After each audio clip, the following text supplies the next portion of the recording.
The bone is dark against the snow. Not white, not clean, not the color people expect when they imagine Antarctica, but brown-black and heavy with mineral, lying in a seam of rock high in the Transantarctic mountains. Around it, the modern world is all ice and wind. The air is thin. The light has a hard edge. Nothing grows here now, except a few small lives that hold close to stone. But the bone does not belong to this world. It belongs to a forest. A hand brushes loose grit away from the surface. The rock is cold enough to sting through gloves. A shape appears, not all at once, but in pieces. A curve, a ridge, a broken end where a larger skeleton once continued. The animal that made it did not know snowfields like these. It did not know the permanent ice sheet, or the white interior of the continent, or the silence that now sits over the polar plateau. It lived when Antarctica was part of a warmer land, joined to other southern continents, crossed by rivers, and carrying forests close to the edge of the world. This is the contradiction at the center of prehistoric Antarctica. The continent that now looks almost lifeless once held dinosaurs. Not as occasional visitors washed in from somewhere else, but as animals that lived, fed, grew, nested, hunted, and died in landscapes that have been almost completely hidden beneath ice. The fossils are rare because the rock is hard to reach, and much of the record is buried. But where the mountains rise through the ice, and where islands off the Antarctic peninsula expose older stone, the continent has given back enough bones to change the way Antarctica is imagined.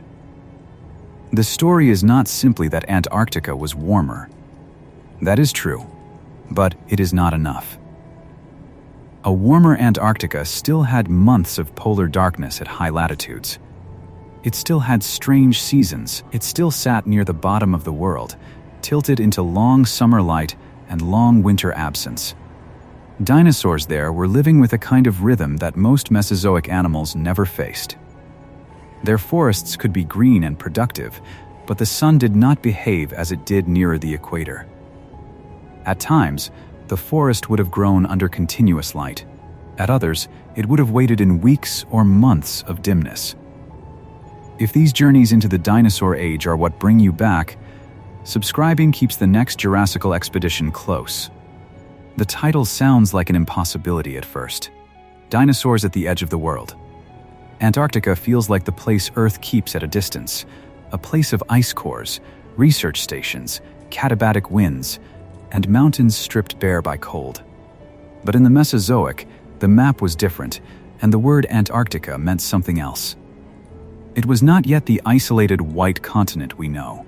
It was connected, forested, and part of the larger southern world of Gondwana, a supercontinent that included South America, Africa, India, Australia, Madagascar, and Antarctica itself. Continents move slowly enough that no living animal can watch the change, but across tens of millions of years, they rearrange every coast, every current, and every climate. During parts of the Jurassic and Cretaceous, Antarctica sat farther north than it does today in some reconstructions, and it was also linked to other landmasses. That connection mattered. Dinosaurs could spread. Plant communities could extend across broad regions.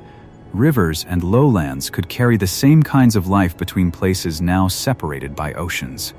To stand in prehistoric Antarctica, you have to remove almost everything that defines the modern continent. Take away the great ice sheets. Take away the flat white horizon.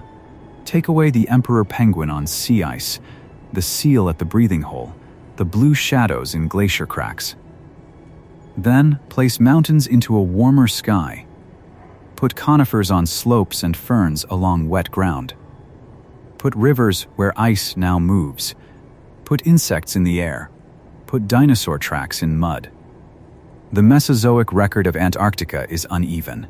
There are long intervals where the continent must have held life, but the fossils are still missing or hidden. There are other intervals where one quarry, one island, or one bone bed suddenly opens a narrow window.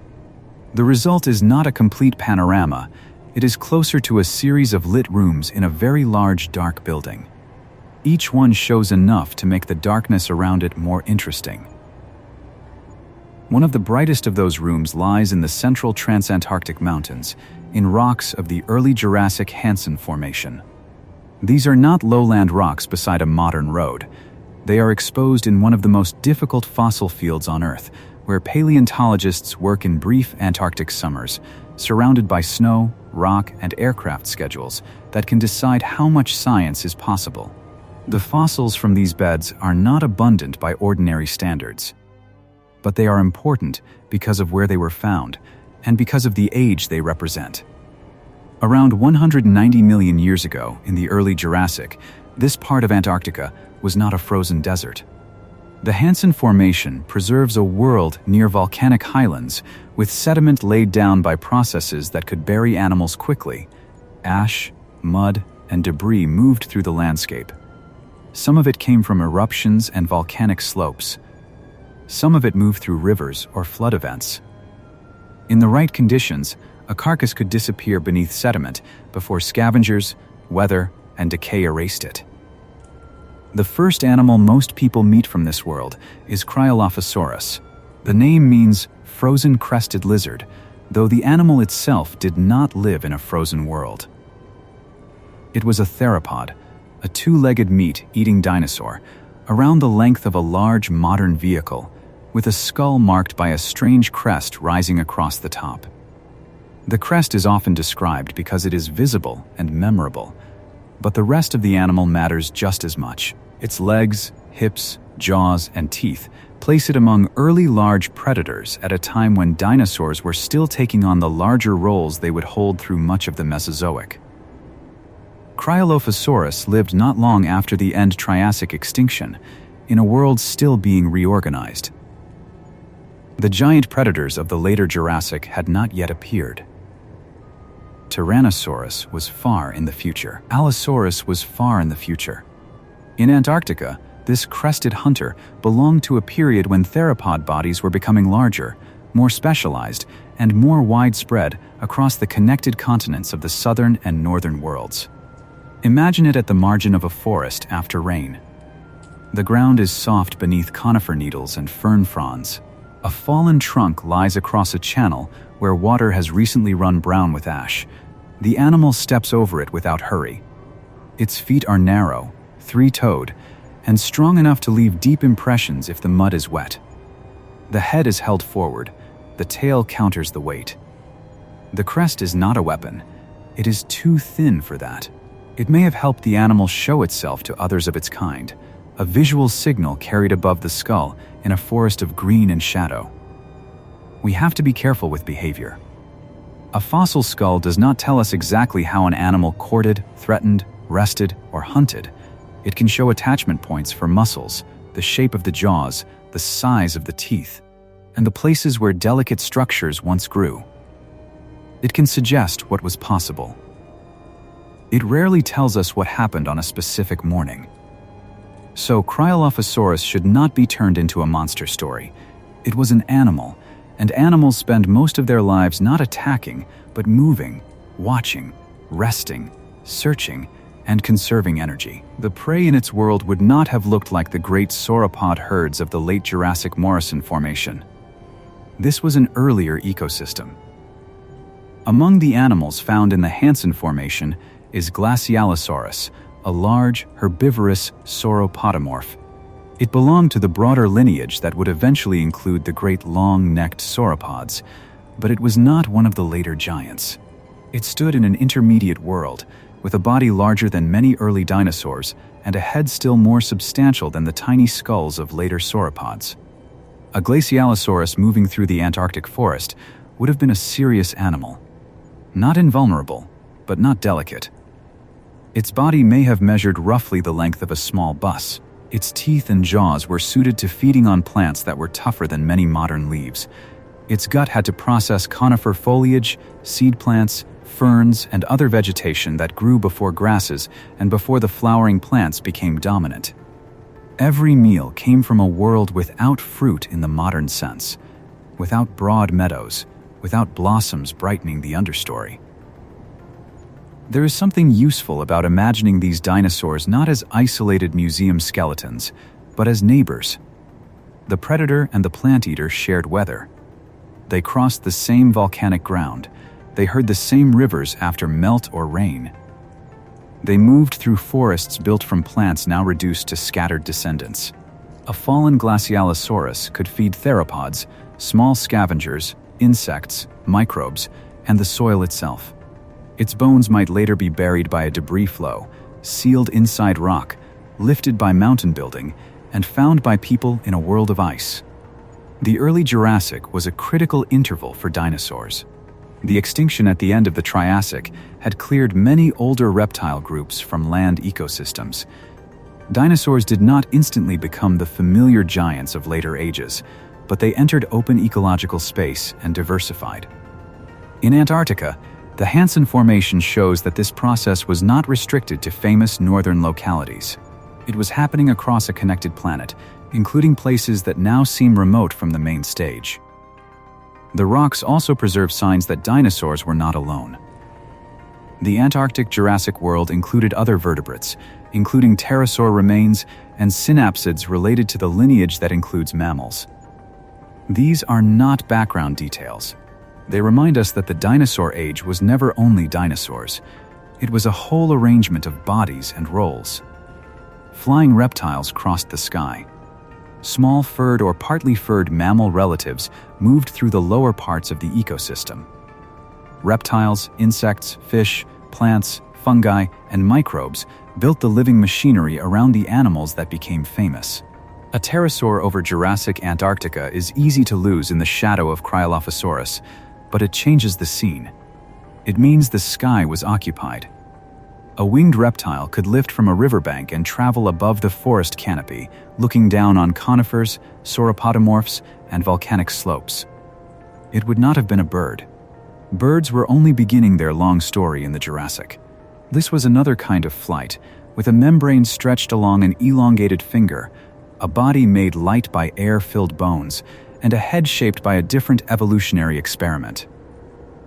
The plants of this world are as important as the animals. Dinosaurs cannot exist without landscapes that feed them, shelter them, and preserve them after death. In Jurassic Antarctica, the forests would have been dominated by gymnosperms and other ancient plant groups. Conifers rose over the ground. Ferns spread in damp places. Cycads and cycad-like plants may have filled open areas or understory spaces. Horsetails stood beside channels. The green would have been familiar in a broad way, but strange in detail. There would have been no grass underfoot, no daisies, no fruit trees, no maple leaves turning red. The forest floor was a different kind of green, built from older lineages of plants that had already survived deep changes in Earth history. A dinosaur lowering its head to feed was not browsing a modern woodland. It was biting into a world whose closest living echoes are scattered in botanical gardens, southern forests, and damp places where ferns still gather. The Antarctic light made that forest even stranger. At high latitudes, summer can stretch daylight far beyond the rhythm familiar to lower latitudes. Winter can remove the sun for long periods. The exact experience depended on latitude and the changing position of the continent. But Mesozoic polar dinosaurs lived under seasonal patterns, unlike those near the tropics. For plants, this meant growth and waiting.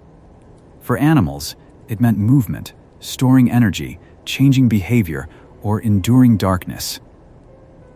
There is a temptation to imagine polar dinosaurs as if they lived on modern ice. That is wrong. Most of the Mesozoic Antarctic dinosaur record comes from greenhouse worlds, when global climates were warmer and permanent polar ice was absent or greatly reduced. But warm does not mean tropical in every place, and ice-free does not mean seasonless. The polar challenge was not always freezing cold. Often it was light, darkness, rainfall, temperature swings, and the timing of food. A young dinosaur hatched in such a world would meet summer first as abundance. The forest would be loud with insects and water. Leaves would keep growing under long days. Small animals would move through the understory. The young animal would stay low among stems, vulnerable to larger predators and weather. If it survived, it would have to learn the routes between shelter and food, between open ground and cover, between the scent of safety and the scent of a theropod. The idea of dinosaur nesting near polar latitudes is one of the most powerful parts of this subject, even when direct Antarctic nests are not known for every species. In nearby southern lands that were connected to Antarctica, fossil sites show that dinosaurs lived at high latitudes and endured seasonal extremes. Eggs, juveniles, small bones, and trackways from related polar regions help fill in the image. They do not let us invent certainty, but they show that dinosaurs were capable of making a living in places once considered too harsh for them. The connected southern world matters here. During the early Cretaceous, Australia was still joined to Antarctica. What is now southeastern Australia lay at high latitude, and fossil sites there preserve some of the best evidence for polar dinosaurs. Small ornithopods, such as Leolinosaura, come from those rocks, along with other dinosaurs and tracks. These animals were not technically from the modern Antarctic continent, but their world was part of the same southern polar system. Their fossils act like side windows into conditions that may also have shaped Antarctic life. The polar dinosaur tracks from Victoria, Australia, are especially useful because tracks are behavior preserved directly. A bone tells us an animal died. A track tells us an animal moved.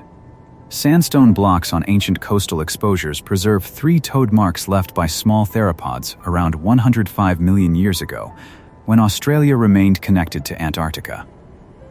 The tracks sit with ripple marks and insect burrows, the language of floodplains and wet sediment rather than dry desert. A footprint is a brief event that somehow becomes permanent. The animal steps into mud, its weight pushes grains aside, water gathers around the toes, the foot lifts.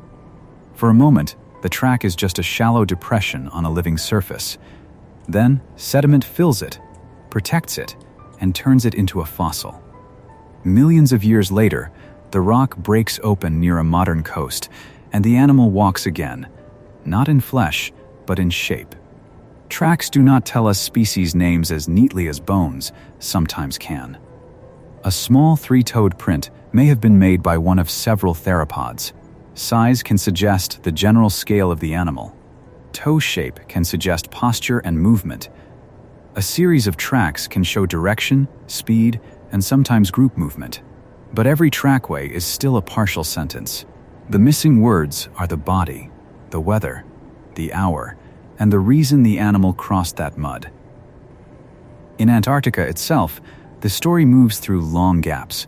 There must have been many dinosaur communities that left no known fossils or whose fossils are still covered by ice and inaccessible rock. The continent has not been searched the way Western North America, Mongolia, Argentina, China, or Europe have been searched. Antarctic paleontology is controlled by logistics.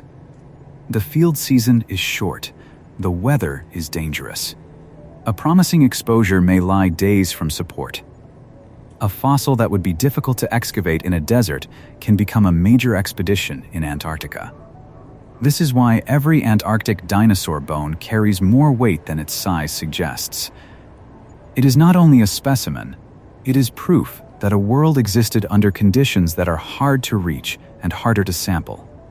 A fragment from the Hansen Formation, a limb bone from James Ross Island, an armor plate, a tooth, a vertebra, a bird skull from the end of the Cretaceous, each one widens a picture that ice has tried to close.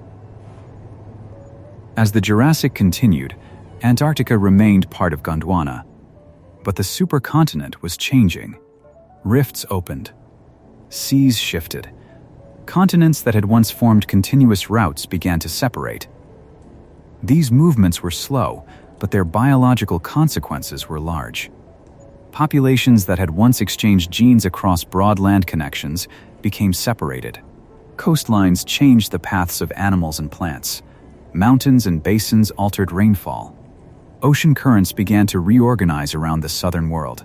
Antarctica was not isolated in one sudden moment. Its separation was a long process that unfolded through the Mesozoic and into the Cenozoic. During much of the dinosaur age, It remained connected enough to share lineages with South America and Australia. This is why Antarctic dinosaurs often make sense as part of broader Gondwanan patterns, rather than as odd exceptions. The edge of the world was not outside the world. It was one of the routes through which southern life moved. The later Cretaceous brings another Antarctic landscape into view, the Antarctic Peninsula and the island groups near it, especially James Ross Island, Vega Island, and nearby exposures. Today these places are cold, wind-cut, and surrounded by the Southern Ocean. In the late Cretaceous, they belonged to a very different setting. The region held forests, rivers, coastal plains, and shallow marine environments. Sediments laid down there preserved dinosaurs, birds, marine reptiles, fish, ammonites, and plant remains. One of the first dinosaurs known from Antarctica came from this part of the world. Antarctopelta was an armored dinosaur, an ankylosaurian from the late Cretaceous. It was found on James Ross Island in the 1980s and later formally named. The animal was not a gigantic northern ankylosaur with a famous club sweeping behind it in the popular imagination. It belonged to a southern branch of armored dinosaurs whose relationships have been revised as new fossils from South America have been described. Armor changes how an animal meets the world. For a herbivore, bone embedded in the skin can turn the body into a difficult meal. Osteoderms along the back and sides make biting costly. A predator does not need to believe the armor is impenetrable. It only needs to learn that there are easier animals to attack. In a Cretaceous Antarctic forest, an Antarctopelta moving low to the ground would have been a compact problem for any predator that tried to seize it. The fossil record of Antarctopelta is not complete, and its classification has been difficult because it shows a mixture of features. That difficulty is part of the scientific value. Southern Hemisphere armored dinosaurs were not simply copies of better-known northern forms. They followed their own histories, and each new specimen changes the map. Antarctica, because it was connected to South America and Australia for much of the Mesozoic, helps reveal how those southern lineages spread and changed. A piece of armor in the hand is not dramatic in the way a skull can be. It is not filled with teeth. It does not stare back from a museum mount. But it is intimate evidence. It came from the skin, from the surface of a living animal. It grew as part of the body and moved when the body moved. It felt pressure, muscle, and weather. When the animal died, that armor carried the story of defense into sediment. Nearby late Cretaceous deposits also preserve small ornithopods, including Trinosaura from James Ross Island. Trinosaura was not large. The known material suggests a lightly built, bipedal herbivore, the kind of animal that would have relied on alertness, speed, and cover more than mass. It lived in a world where the undergrowth mattered. A small ornithopod does not need a towering canopy to be important. It lives between trunks, along banks, at the edges of clearings, in the spaces where the great animals are too large to move easily. Picture Trinosaura at the margin of a Cretaceous Antarctic stream. The water is brown after rain and carries bits of leaves. Ferns crowd the bank. Conifers rise beyond them, with branches dark against a pale sky. The animal steps lightly, head low, taking small bites from soft growth.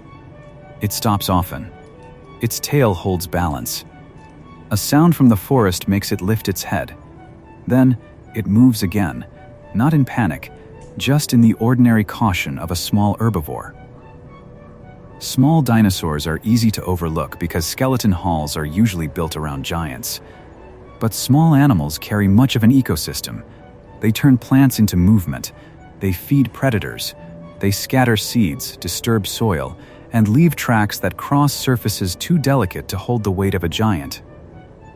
In a polar forest, they may also tell us more about endurance than the large animals do, because a small body loses heat faster and has fewer stored reserves. Other Antarctic ornithopods have been named or reported from the Antarctic Peninsula region, including Mosasaurs and fragmentary hadrosaur material. The record is not simple. Some specimens are incomplete, and paleontologists continue to test whether certain names represent distinct animals or overlapping pieces of a smaller set of species. This is normal in fossil science. Names are hypotheses attached to bones. As more bones appear, some hypotheses grow stronger and others are revised. Hadrosaur remains in Antarctica are especially interesting because duck-billed dinosaurs were among the great herbivore success stories of the late Cretaceous. In North America and Asia, they are known from large skeletons, skin impressions, nests, and even mummified remains. In Antarctica, the evidence is more fragmentary. But even fragments matter, because they show that hadrosaur-like herbivores reached the far southern world before the end of the dinosaur age. A hadrosaur in Antarctic woodland would not have looked out of place in the larger Cretaceous. It would have had a deep body, powerful hind limbs, forelimbs capable of supporting the front of the body, and batteries of teeth adapted to processing plant material more thoroughly than many earlier herbivores could. But the setting changes the animal. Instead of wide northern floodplains, imagine it among southern conifers and damp fern-rich ground, under summer light that refuses to end, and winter light that barely arrives. On Vega Island, the Antarctic fossil record also gives us birds. Vegavis lived near the end of the Cretaceous, only a few million years before the asteroid impact. It was an early member of the modern bird radiation, close to waterfowl, with features suggesting a diving life in shallow marine environments. Its presence near Antarctica is one of the most important reminders that birds are dinosaurs, and that some dinosaur lineages were already living in forms recognizably close to modern groups before the non-avian dinosaurs disappeared. Vegavis did not live in the same way as Cryolophosaurus or Antarctopelta. It belonged to the air and water, to coastal channels and shallow seas. Its legs were set for swimming. Its beak was suited to catching fish or small prey. Around it were marine reptiles, ammonites, fish, and other birds. Forested land stood nearby. The Antarctic world at the end of the Cretaceous was not empty. It was a mosaic of coasts, water, trees, and animals moving between them. The Antarctic peninsula deposits are often marine or coastal in character. This means land animals could be preserved after being transported into nearshore environments, or buried in sediments influenced by sea level, tides, storms, and river mouths. A dinosaur carcass might not fossilize where it died. It could be moved, broken, scavenged, carried into water, and buried among shells or marine sediment. That makes interpretation difficult, but it also preserves unusual combinations of land and sea life together. The edge of the world was also an edge between environments. A late Cretaceous Antarctic coastline may have held conifer forest just inland, river mouths cutting through low ground, and shallow marine water beyond. A small ornithopod could feed in the vegetation while, offshore, a plesiosaur moved through colder water. A bird could dive for fish. Ammonites could drift or swim. Storms could tear branches from trees and carry them into the sea. Coastal worlds preserve well because they bury quickly, but they are also worlds of disturbance. Floods move bones. Storms break carcasses apart. Channels shift. A single deposit can mix animals from different moments and habitats. The rock gives evidence, but it does not always give a clean scene. Paleontologists have to separate what lived together from what was merely buried together.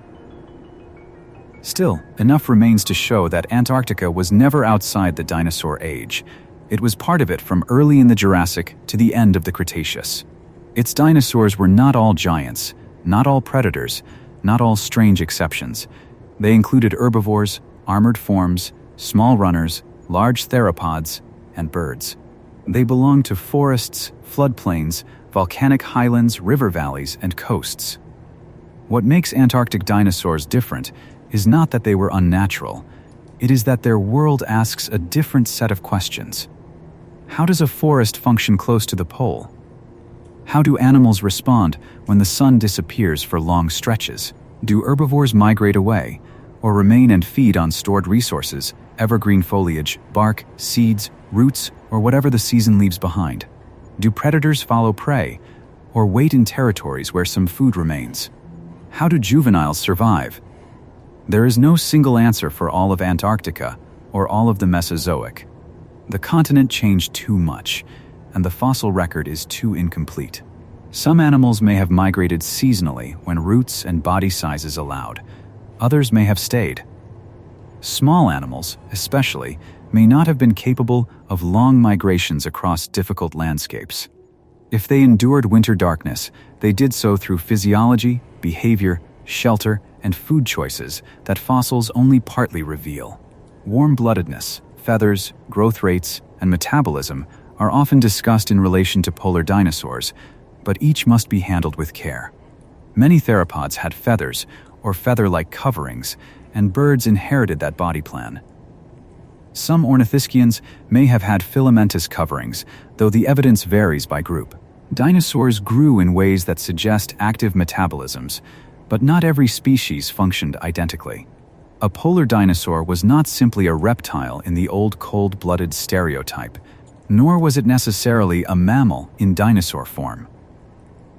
Growth rings in bones can reveal seasonal patterns. They can show interruptions or slowdowns in growth. In polar animals, such signals may be related to changing food availability, temperature, or light. But bone histology is complicated. A line in bone is not a diary entry.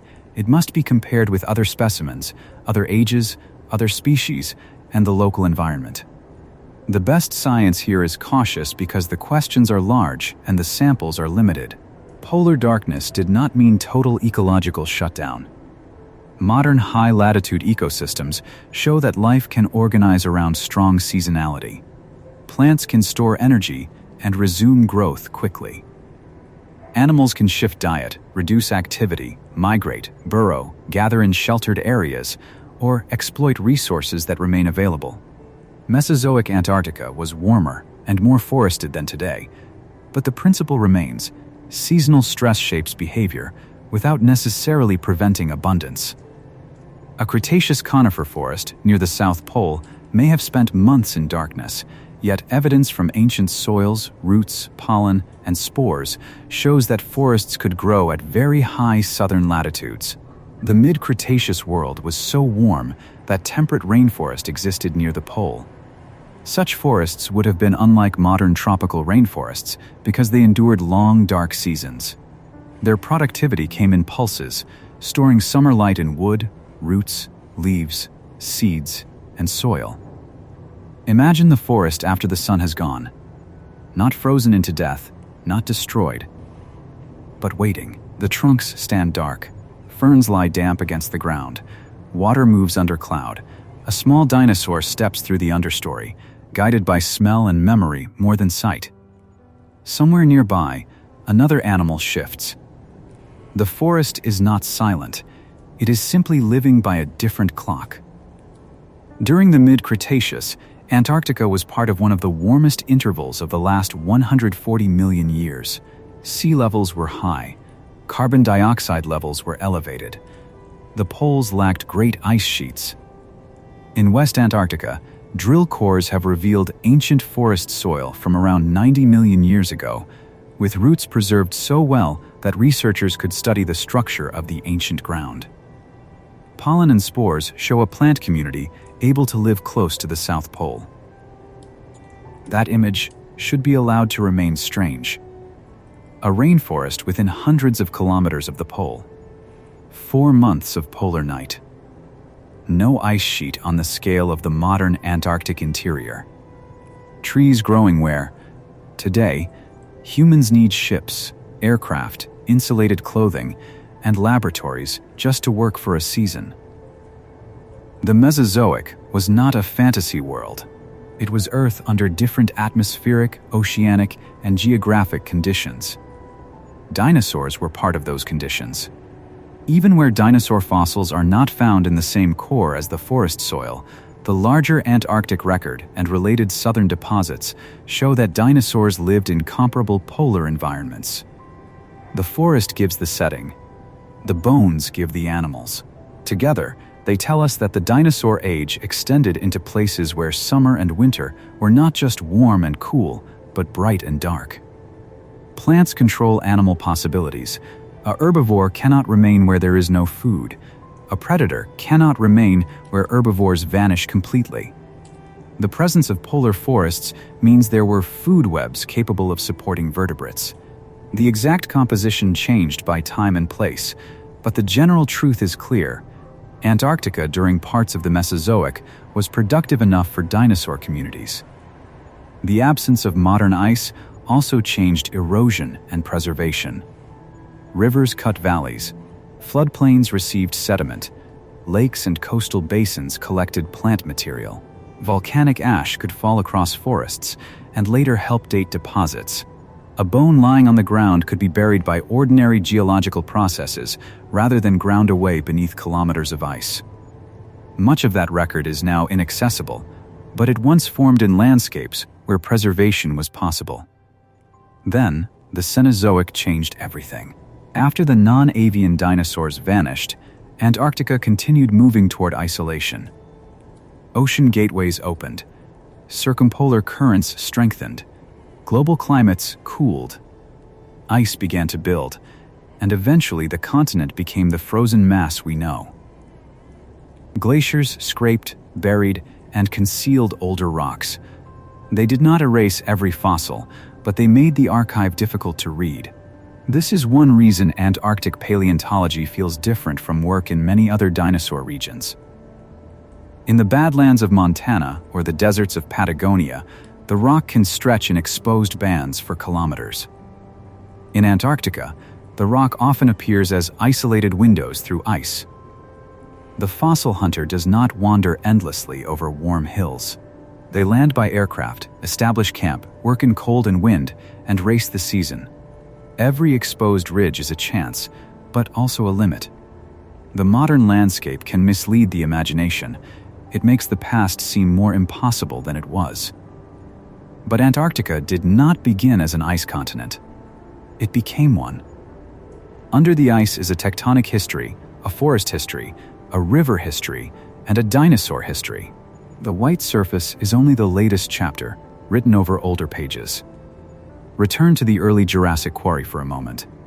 A paleontologist kneels in a place where the wind can take heat from the body quickly. The rock is hard and fractured. The fossil has to be removed carefully, not as a treasure pulled whole from the ground, but as a fragile object trapped inside stone. Plaster jackets may be built. Blocks may be carried or flown away. The animal travels from Antarctica to a laboratory where the slower work begins.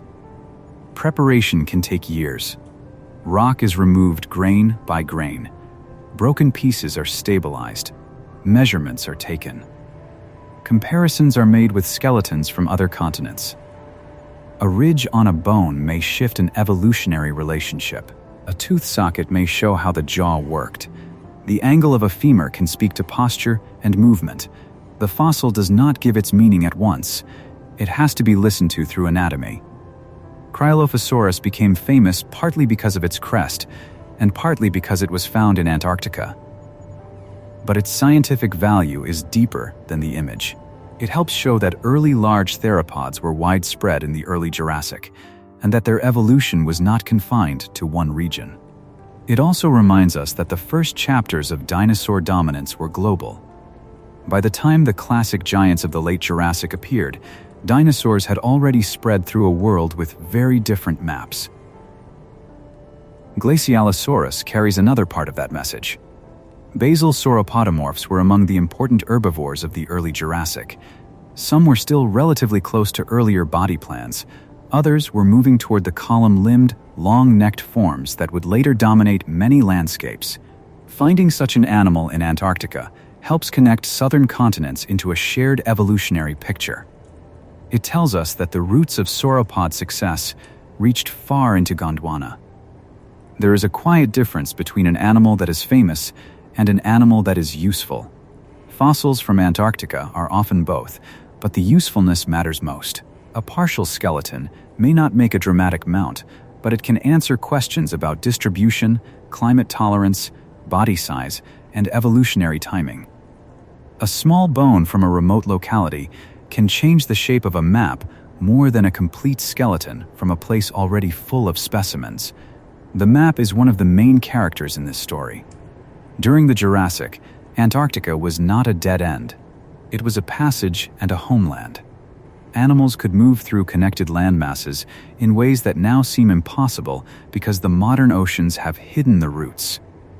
A dinosaur lineage found in Antarctica may have relatives in South America, Africa, Australia, or elsewhere because the ancient geography allowed those relationships to form.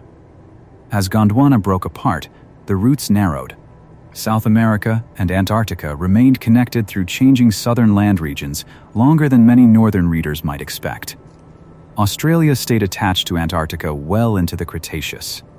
India and Madagascar took their own paths. Africa separated earlier. Each separation created new patterns of isolation and exchange. Dinosaur evolution followed those shifting paths, not modern political maps. This is why Antarctic fossils are not curiosities on the edge of a chart. They are evidence for how the whole southern world worked. Without them, reconstructions of Gondwanan dinosaur biogeography are missing a central piece. Antarctica sat between other southern continents. It could connect faunas or isolate them, depending on the time and the route. Its record is sparse, but its position was important. A late Cretaceous animal on James Ross Island lived in a world already approaching the end of non-avian dinosaurs, though it could not know that. The asteroid was still millions of years away. Evolution had no warning. Forests grew. Rivers shifted. Hadrosaurs, ankylosaurs, small ornithopods, theropods, birds, and marine reptiles continued their ordinary lives. The end of the age of dinosaurs was not a mood in the air. It was a future event, with no shadow, until it arrived. That makes the Antarctic End Cretaceous record feel especially delicate. Vegavis diving near the Antarctic Peninsula around 69 million years ago belongs to a world close to catastrophe, but not yet altered by it. The bird is modern in a deep sense, tied to the lineage that would survive. Around it, many other dinosaurs continued as they had for millions of years. Some lineages were near their end. One was carrying the future in a body small enough to pass through the disaster. The water where Vegavis fed was not empty blue. It held fish and invertebrates. It may have held ammonites, marine reptiles, and other birds. The shoreline behind it carried forests and the remains of non-avian dinosaurs. A diving bird in that setting collapses the distance between the dinosaur age and the present. It is not a symbol placed there for us. It is a living animal doing what its body allowed, but its body also explains why birds could cross the boundary that ended so many others. The end Cretaceous extinction did not treat all dinosaurs the same. Non-avian dinosaurs disappeared. Birds survived, though many bird lineages also died. The reasons involve size, diet, reproduction, ecology, and chance. A small bird able to feed on aquatic resources, seeds, or other surviving food chains had possibilities that a large land herbivore did not. Antarctica may have held habitats that buffered some lineages for a time, but it was not a safe world outside extinction. The fossil record after the impact is another story, one of surviving birds, mammals, changing forests, and eventually ice. For the Antarctic dinosaur story, what matters here is the line drawn backward. A modern skua over Antarctic water, a penguin standing on sea ice, an albatross crossing the Southern Ocean, these are not outsiders to the dinosaur story. They are descendants of one dinosaur branch that endured. The continent lost its non-avian dinosaurs, but not all dinosaur life. The strange thing is that the living dinosaurs of Antarctica are now birds on a continent that no longer supports forests. They walk or fly above ice that buried the older world. Their feet touch snow instead of fern litter. Their calls move through air that Cryolophosaurus never breathed. The continuity is real, but it is not simple. It is a thread stretched across extinction, climate change, ocean opening, and ice. When people imagine dinosaurs, they often place them in warm jungles or open floodplains. Antarctica asks for a broader imagination. It asks us to see dinosaurs beneath low polar sun, in forests that endure darkness, along coasts where marine reptiles share water with early birds, and in volcanic highlands where a crested theropod might pass between conifers. The dinosaur age was not one climate, one landscape, or one kind of animal. It was a planet-wide interval of changing worlds. The Triassic, Jurassic, and Cretaceous each touched Antarctica differently. In the Triassic, the roots of dinosaur-bearing ecosystems were forming within Pangaea and Gondwana. In the Jurassic, Antarctica gives us direct evidence of large theropods and sauropodomorphs in the Hansen Formation. In the Cretaceous, the southern polar world becomes a place of forests, ornithopods, armored dinosaurs, hadrosaurs, birds, and coastal ecosystems near the Antarctic Peninsula. The continent was never static. A fossil from one period should not be placed carelessly into another. Cryolophosaurus did not hunt Trinosaura. Glacialosaurus did not walk beside Vegavis.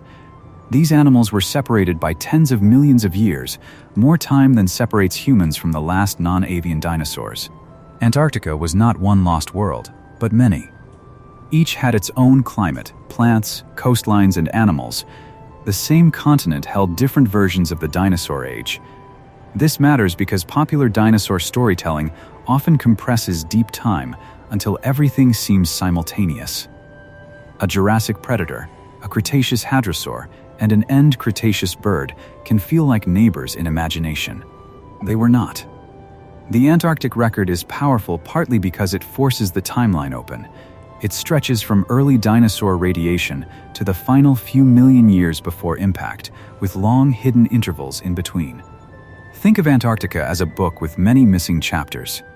A page from the early Jurassic shows volcanic terrain and two large dinosaurs buried in mountain rock. A page from the mid-Cretaceous shows forest soil close to the pole, roots preserved in a core from the seafloor. A page from the late Cretaceous shows armored herbivores and small ornithopods on islands near the peninsula. Another shows Vegavis in coastal water before the asteroid. The rest is not blank. It is simply unread. What might still be under the ice? The honest answer is that no one knows.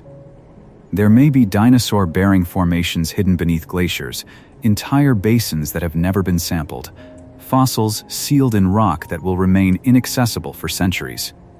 There may also be less than we hope, because erosion, burial, and ice have destroyed or concealed much of the record. Antarctica invites speculation, but it also punishes overconfidence. The fossils we do have are enough to keep the question alive. A crested theropod skull, a basal sauropodomorph limb, armor from a southern ankylosaur, hindlimb bones of a small ornithopod, hadrosaur fragments, a nearly complete bird skull, tracks from connected polar Australia, roots and pollen from ancient forests. These are not decorations around a story. They are the story. Each one is a physical reason to replace the modern ice map with older living landscapes. Prehistoric Antarctica was not uniformly warm through all of the Mesozoic. Climate shifted, sea level changed, local environments varied. Some places were upland, some coastal, some forested, some riverine, some influenced by volcanic activity. The continent was large, and a dinosaur living in one region did not necessarily experience the same world as a dinosaur living thousands of kilometers away and millions of years later. The central transantarctic mountains, where Cryolophosaurus and Glacialosaurus were found, are not the same kind of fossil setting as James Ross Island. One is an early Jurassic high-latitude inland or upland volcanic-influenced world. The other preserves late Cretaceous environments near the Antarctic Peninsula with strong marine and coastal influence. Putting them together does not make one ecosystem. It makes a continental history. Still, there are repeated themes. Forests return. Water returns. Seasonal light returns. The problem of remoteness returns. Dinosaurs appear not as anomalies, but as inhabitants. The old idea of dinosaurs as creatures restricted to steamy swamps was already wrong for many reasons. Antarctica makes it impossible. Dinosaurs lived in deserts, floodplains, uplands, coasts, islands, temperate forests, and polar regions. Their success was not narrow. A theropod in Antarctic forest may have used the same basic body plan as relatives elsewhere: hind legs for movement, tail for balance, jaws for seizing flesh, senses tuned to prey and competitors. But the environment around that body shaped the details of life. Food could be seasonal. Light could vanish. Snow may have fallen in some intervals or places, though not as an ice sheet world. Mud could freeze or dry. Plants could shut down growth. A predator had to live through the whole year.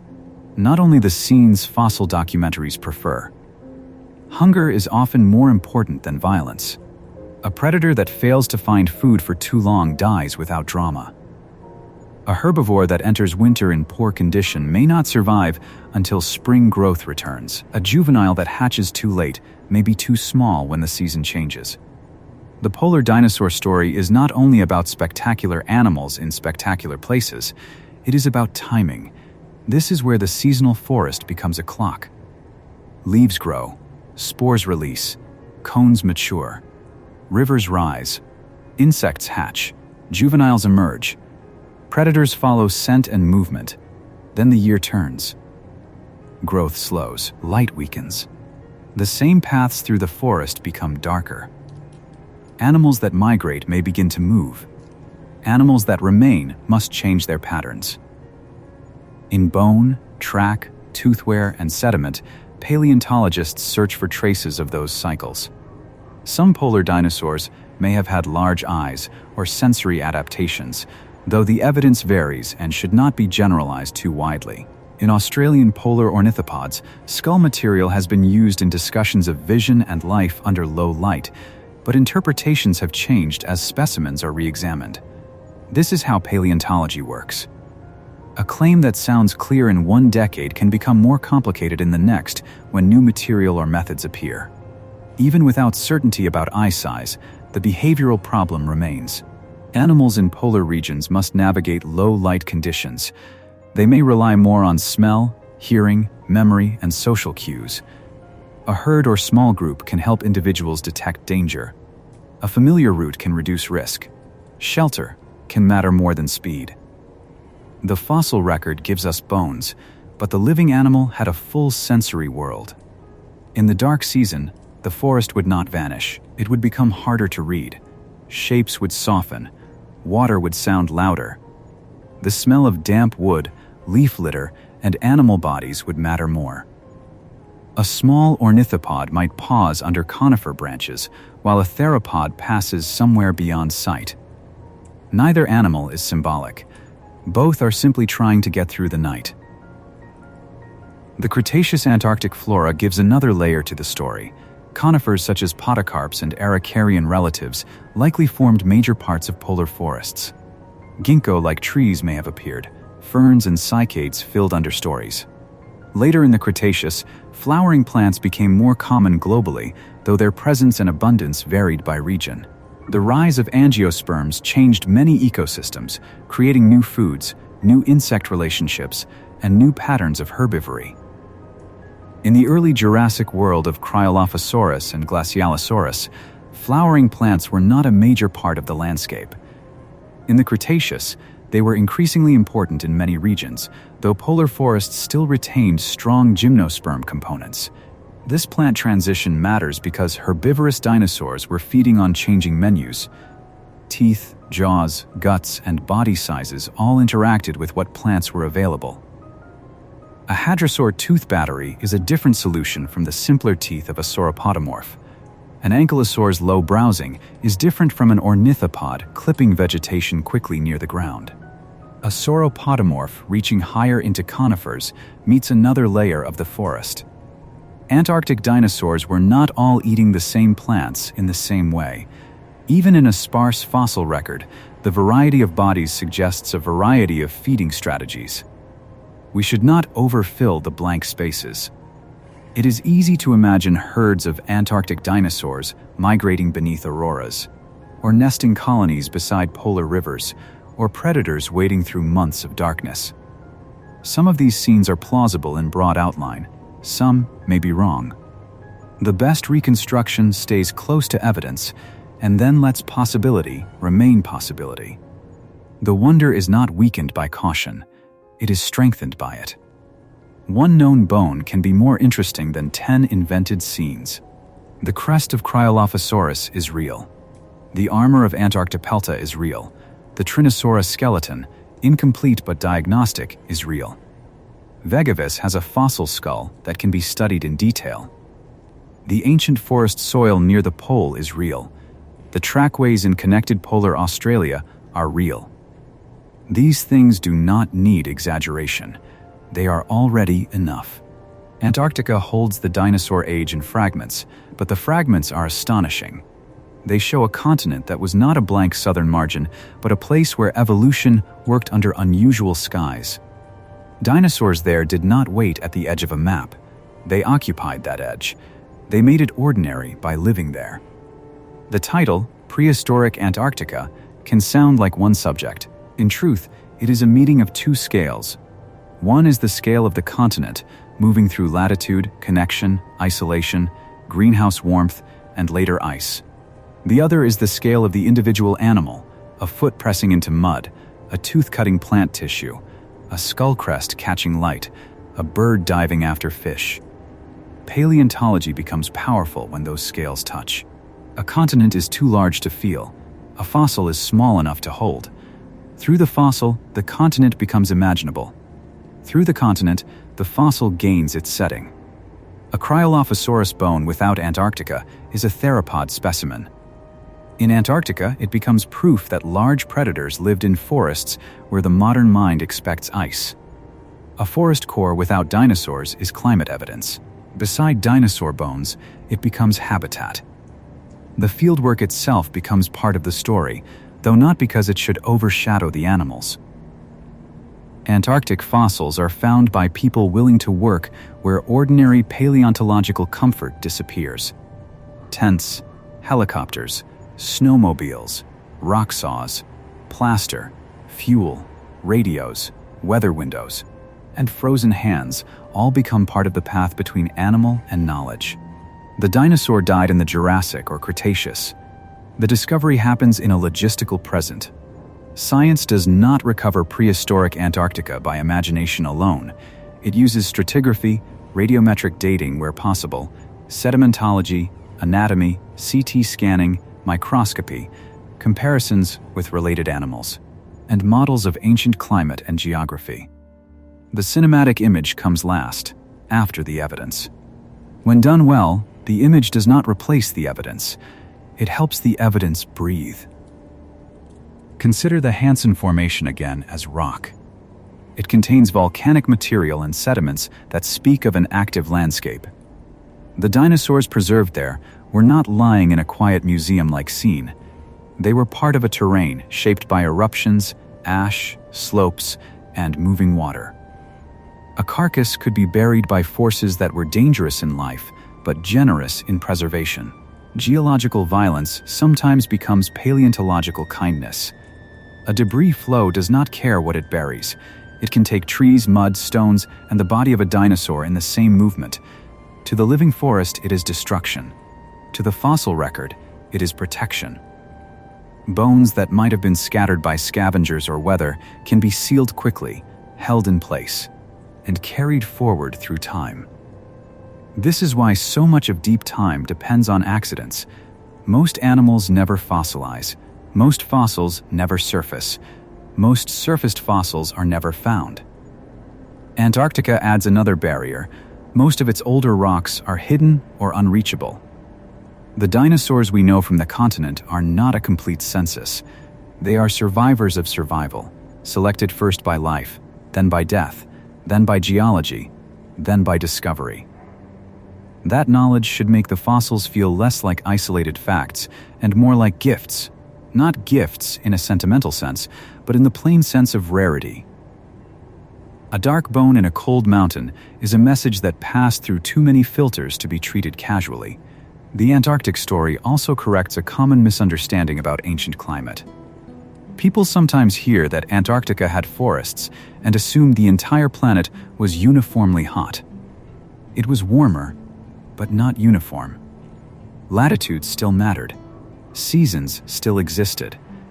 Ocean circulation, elevation, humidity, and continental position all shaped local environments. A polar rainforest is not the same as an equatorial rainforest. It is a forest solving a different problem. The mid-Cretaceous polar forest near the South Pole likely experienced months without direct sunlight. That alone separates it from modern tropical forests, where light is abundant through the year. Trees in such a polar forest had to store energy, manage dormancy or slowed growth, and resume quickly when light returned. This plant rhythm would have affected herbivores, which in turn affected predators. If a herbivore stayed through the dark season, it might browse evergreen foliage, tough stems, bark, stored plant parts, or low vegetation that remained available. If it migrated, it needed routes and enough body reserves to travel. If juveniles remained near nesting areas, they needed protection and food at the hardest time. Each choice carried costs. Evolution does not choose comfort. It works with trade-offs. Migration is especially difficult to prove in extinct animals. Trackways can show movement, but rarely seasonal distance. Bone chemistry can sometimes reveal changes in diet or water sources, but such evidence is not always available. Body size can make migration more or less plausible. Climate models can suggest pressure. But the conclusion often remains a range of possibilities rather than a single answer. Modern analogies can help, but they can also mislead. Caribou, penguins, migratory birds, crocodiles, and reptiles all solve seasonal problems in different ways. Dinosaurs were not identical to any of them. Some were closer to birds. Some were massive herbivores, unlike any living animal. Some had insulation. Some probably relied on body size. A polar dinosaur might share a strategy with a modern animal in one respect and differ completely in another. The better question is not whether Antarctic dinosaurs were like one living animal. It is what combinations of traits allowed them to live there. A theropod may have had insulation, active metabolism, strong senses, and the ability to range widely. A small ornithopod may have used cover, group behavior, rapid growth, and flexible feeding. An armored dinosaur may have relied on defense and low browsing. A bird like Vegavis used the water. The water itself should not be forgotten. Antarctica in the Cretaceous was bordered by productive seas. Marine reptiles were not dinosaurs, but they shared the age and the region. Plesiosaurs, mosasaurs, fish, ammonites, and other marine animals formed a parallel world offshore. The coastline connected these ecosystems. Carcasses, nutrients, driftwood, and sediment moved between land and sea. In many Antarctic peninsula deposits, marine fossils are abundant because the rocks formed in or near marine settings.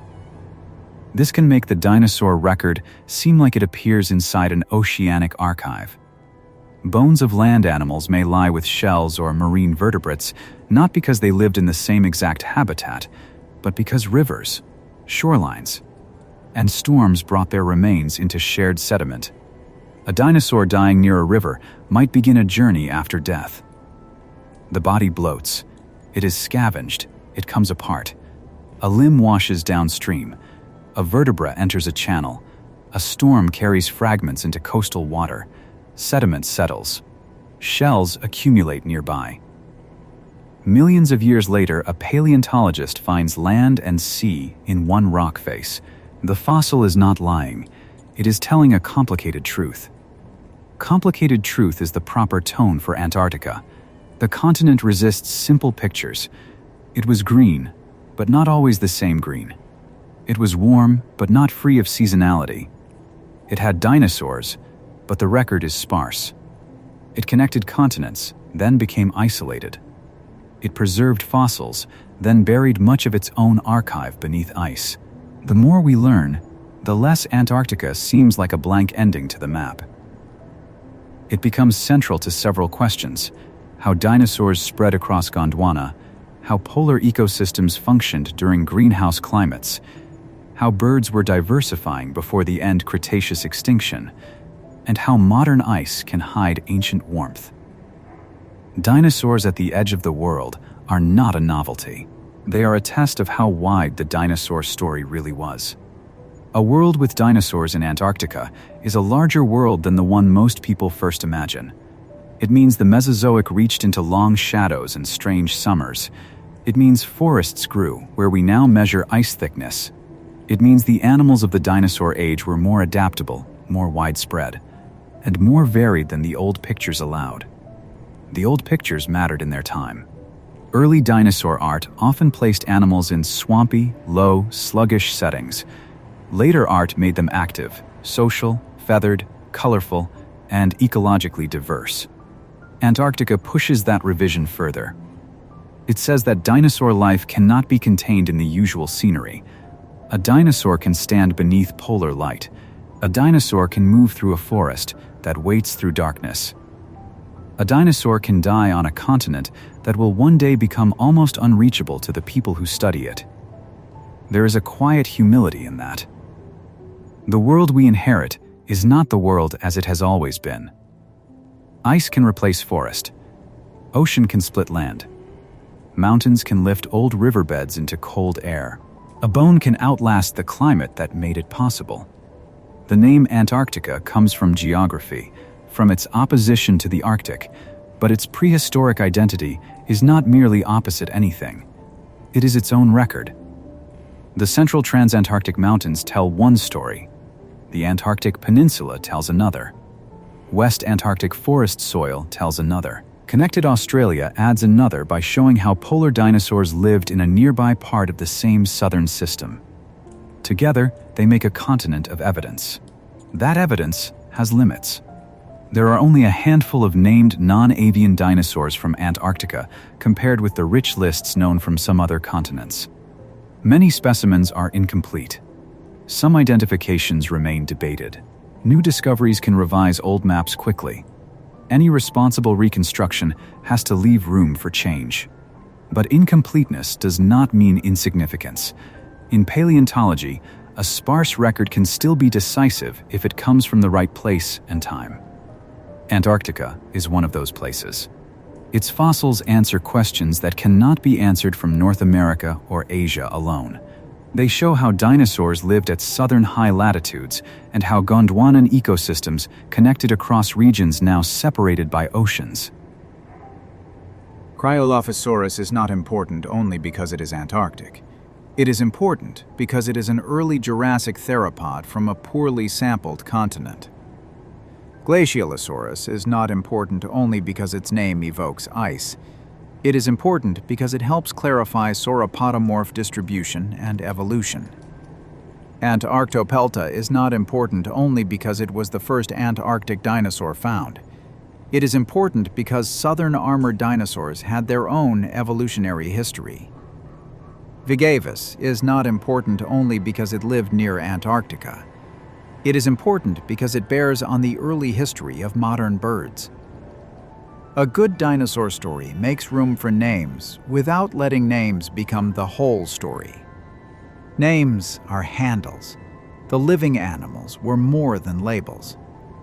Cryolophosaurus was hunger, muscle, bone, display, injury, rest, and movement. Glacialosaurus was digestion, growth, balance, and plant matter turned into flesh. Antarctopelta was armor and low steps through vegetation. Trinisaura was speed and alertness. Vigavus was diving, feathers, water, and breath. What did the Antarctic forest sound like? No human heard it, and no fossil records sound directly, but we can build a cautious outline. Wind in conifers, water over stones, insects, pterosaur wings moving overhead, footsteps in mud, calls from animals whose throats are not preserved, perhaps low contact sounds among herbivores, perhaps sudden alarm, perhaps long intervals of ordinary quiet, not empty, just without drama. Smell is even harder to reconstruct, but the forest would have had it. Wet bark, resin, ferns, volcanic ash after an eruption, rotting wood, carrion, mud, salt air near the coast, animal bodies. The Mesozoic is often imagined visually because fossils are visual objects, but living ecosystems are not only seen. A dinosaur's world was full of chemical information. A predator tracked scent. A herbivore smelled water, plants, danger, and others of its kind. The stone keeps shape better than sensation. It gives us a femur, not the ache of weight. It gives us a tooth, not the smell of blood or leaves. It gives us a footprint, not the cold mud between toes. The work of reconstruction is to honor what remains without pretending we have everything. In the early Jurassic, Antarctica's dinosaur community was part of a world recovering from extinction and reorganizing into the dinosaur-dominated ecosystems of the later Mesozoic. In the Cretaceous, it was part of a world already rich with specialized herbivores, birds, and complex plant communities. The difference between those intervals is enormous. Any account that treats prehistoric Antarctica as one frozen jungle misses the point. It was a changing continent across deep time. Deep time is not just a large number. It is the reason one place can hold many incompatible worlds. The same continent can be volcanic highland, polar forest, coastal plain, shallow sea margin, bird habitat, dinosaur range, and eventually ice sheet. The modern map is a snapshot.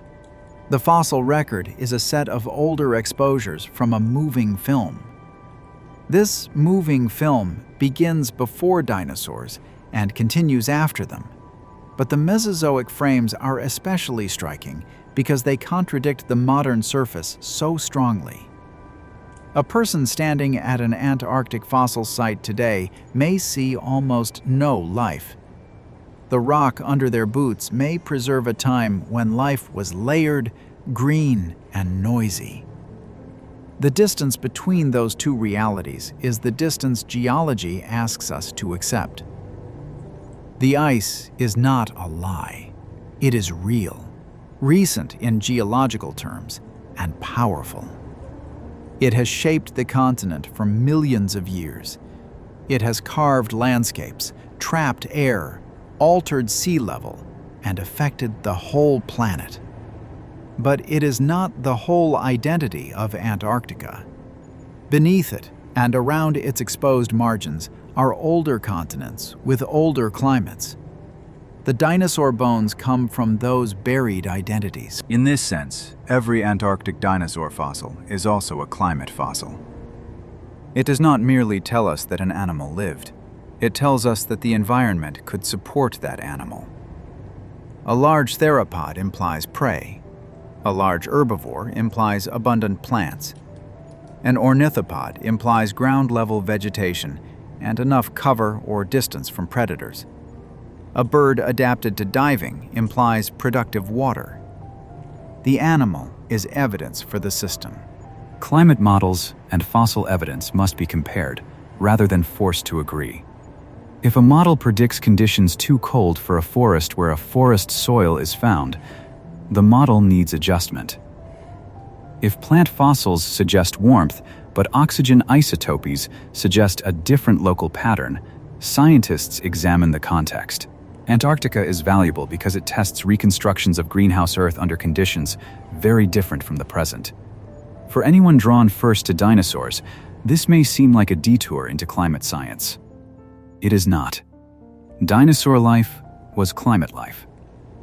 Body size, diet, range, nesting, migration, extinction risk, and evolution all depended on temperature, rainfall, seasonality, and vegetation. A dinosaur without climate is a skeleton without a world. The phrase edge of the world has a human feeling. It suggests remoteness, danger, and distance from home. Dinosaurs did not know it that way. For them, Antarctica was not the edge. It was habitat. The forest did not think of itself as southern. The river did not know it was near a pole. A Tyrannosaurus stepping through damp ground was not living in an extreme place by its own standards. It was living where it had evolved to live. That is one of the hardest shifts in imagining deep time. Ancient animals were not living in the past. They were living in the present of their own bodies. The future ice sheet did not matter to them. The future museum did not matter. The future name Antarctica did not matter. What mattered was food, weather, rivals, mates, offspring, injury, and the daily negotiation between risk and survival. A bone in a mountain makes the future visible to us, but the animal had no future with us in it. It died into its own world. Only much later did the world change enough for the death to become evidence. In the late Cretaceous Antarctic Peninsula, the nearness of sea and forest may have produced especially rich edges. Edges are productive places. River meets ocean. Forest meets open channel. Land plants wash into marine water. Fish feed in shallows. Birds dive. Predators patrol shorelines. Herbivores come to drink. Storms bring sudden burial. Fossils accumulate because life and sediment meet often. James Ross Island and nearby islands have become important because their rocks expose part of this late Cretaceous world. The fossil record there includes dinosaurs, birds, marine reptiles, invertebrates, and plants.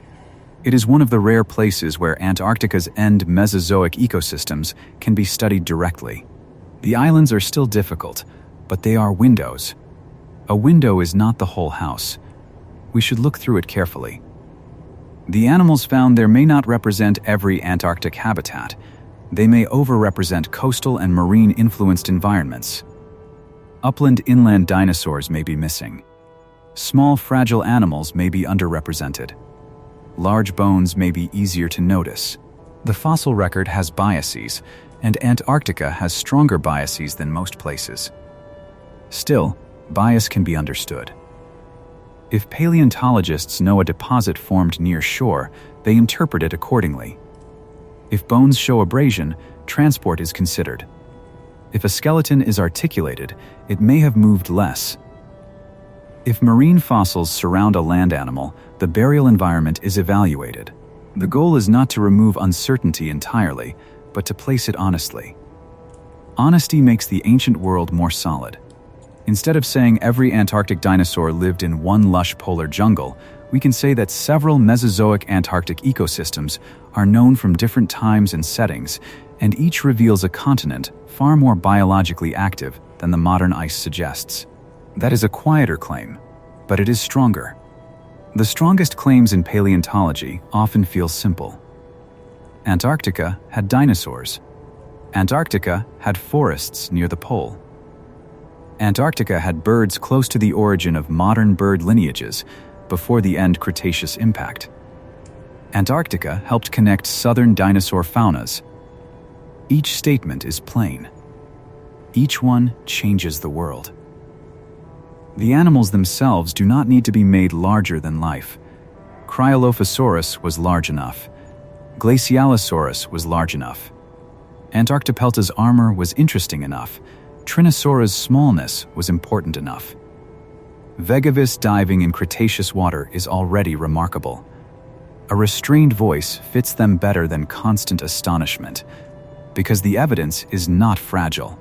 It can stand without shouting. Picture the crested skull again, not complete in flesh, but reconstructed from bone. The crest rises across the head like a signal from an animal that once moved through trees. The skull is damaged by time, but still readable. Teeth sit in jaws shaped for meat. Eye sockets open into absence. The museum light is steady. The animal's real light came from an Antarctic sun in a Jurassic sky. Now picture an armor plate from Antarctopelta. It is not graceful. It is a piece of defense. Bone that grew in skin. Its surface may be rough, ridged, shaped by attachment and covering tissue.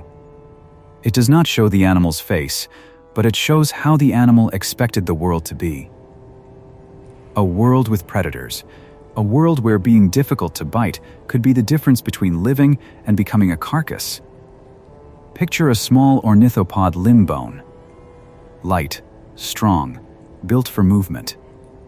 It belonged to an animal that may never have stood higher than a human waist or shoulder, depending on the species and age. It is not imposing. But in the forest, that lightness was survival. A small body can vanish behind ferns. A quick turn can break a predator's line. A moment of alertness can save a life. Picture the skull of Vegavis, a bird skull from the dinosaur age, found near the end of that age in Antarctic rocks. It is delicate compared with the bones of giants, but its implications are enormous. Birds were already diversifying. Some were already specialized. The lineage that leads into the modern sky was present before the catastrophe, not invented afterward. These fossils do not tell a single story of progress.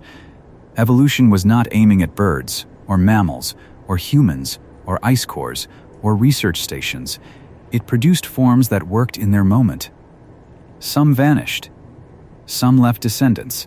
Some became famous by accident because their bones were found. Most disappeared without record. Antarctica preserves a few, and those few are enough to humble any simple narrative. The Cretaceous polar forest also deserves its own final look. Roots in ancient soil are among the most intimate plant fossils because they remain where they grew. Leaves can blow away, pollen can travel, wood can drift. Roots hold position. A preserved root network near the ancient South Pole means plants occupied that ground, drawing water and nutrients from it season after season. The forest was not imagined from distant debris. It was rooted there. Roots also imply soil, and soil implies time. A landscape cannot build a mature soil if it is constantly erased. It needs stability long enough for plants, microbes, water, and sediment to interact. In that sense, the 90-million-year-old Antarctic forest soil is evidence not just for vegetation, but for a functioning land surface. Dinosaurs living in such broader polar regions would have known a stable enough world to feed, shelter, and move through. The connection between roots and dinosaurs may seem indirect, but it is fundamental. The root holds the soil grows the forest feeds the herbivore feeds the predator. The predator dies and returns nutrients to the system. The fossil bone and the fossil root are two ends of the same ancient process. Modern Antarctica can feel separate from life, but the Mesozoic continent was woven into life at every level. The air carried pollen, the rivers carried sediment and leaves, the soil held roots, the forest held insects and small vertebrates. The open ground held tracks. The coastline held birds and marine reptiles. The mountains held dinosaurs that would one day be lifted into cold exposure. This layered view is better than a simple before and after. It was not ice, then jungle, then ice again in a neat sequence. It was a long shifting history with warm intervals, changing forests, tectonic separation, high seas, volcanic events, and eventually glaciation. Dinosaurs occupied some of those intervals. Their fossils are markers within the larger transformation. Because the title says Prehistoric Antarctica, there is a temptation to reach beyond the Mesozoic into all earlier and later life. But the anchor here is the dinosaur age. The Triassic, Jurassic, and Cretaceous are the frame. Other histories matter when they explain the continent, but the main question remains: what was Antarctica like when dinosaurs lived there, and what do their fossils reveal? They reveal that the dinosaur age was geographically broader than the familiar map of famous fossil beds. They reveal that high-latitude environments could support complex communities. They reveal that early dinosaur evolution and late dinosaur survival both touched Antarctica. They reveal that birds, the surviving dinosaur lineage, were already part of Antarctic ecosystems before the end. Above all, they reveal that the present can hide the past almost completely. A place now defined by cold once held forests and dinosaurs, not in myth, not in speculation alone, but in bone, pollen, root, track, tooth, armor, and stone. There is a moment in many fossil discoveries when the object stops being simply rock. The eye catches a texture that does not match the surrounding sediment. A curve repeats too smoothly. A line of pores suggests bone. A tooth edge glints differently. The hand slows. The conversation around the quarry changes. Everyone understands that the mountain has opened a little. In Antarctica, that moment carries the pressure of the place. Weather can close in. Equipment can fail. A field team may not get another chance soon. The fossil must be protected. Notes must be clear. Context must be recorded. A bone without context loses much of its meaning. The exact layer, the surrounding sediment, the associated fossils, the orientation, the weathering, all of it matters. Later, in a lab far from the ice, the specimen becomes less dramatic but more informative. It is photographed, scanned, measured, compared, described, and sometimes redescribed decades later. Science is not finished when a fossil is named. A name is a beginning. New methods can return to old bones and ask new questions. Antarctica's sparse record means old specimens remain especially valuable. This is already happening with Antarctic material. The placement of Cryolophosaurus among theropods has been discussed and revised. The relationships of Antarctopelta have shifted as new southern armored dinosaurs have been described. Vegavis has been debated and then clarified by new skull material. Each fossil continues to participate in science after its first announcement. A dinosaur in popular culture often becomes fixed. The image hardens. The animal stops changing. In science, the opposite happens. The more seriously a fossil is studied, the more likely it is to be reinterpreted. This does not make the past unstable in a bad way. It means knowledge is alive. The animal existed once. Our understanding of it moves toward that reality by correction. Antarctica is well suited to that kind of humility. It gives enough to show we were wrong about the continent, but not enough to let us become careless. It asks for imagination, then demands restraint. It offers a crested predator in a place of ice, and then reminds us that the ice came later. It offers a polar forest, and then reminds us that warm does not mean simple. The phrase dinosaurs at the edge of the world can also be reversed. From the dinosaur's point of view, perhaps the edge was elsewhere. A southern animal moving through Antarctic woodland might never encounter the northern continents. Its lineage may have crossed old Gondwanan routes, but its own life was local. The edge is a modern judgment placed on an ancient habitat. The animal knew the stream, the slope, the forest opening, the nesting ground, the scent trails, the calls of its own kind. Deep time often works by removing human importance. The places we consider remote were not waiting to be discovered. They were complete without us. Antarctica's dinosaurs were not living in a prologue to science. They were living in the only world they had. Still, science gives them a second kind of presence. Not life, but recognition. A fossil described in a paper enters a network of comparisons. It can be used to test evolutionary trees, climate models, biogeographic routes, and extinction patterns. A bone from Antarctica can change how researchers think about dinosaurs on other continents. In that way, a remote fossil becomes widely connected.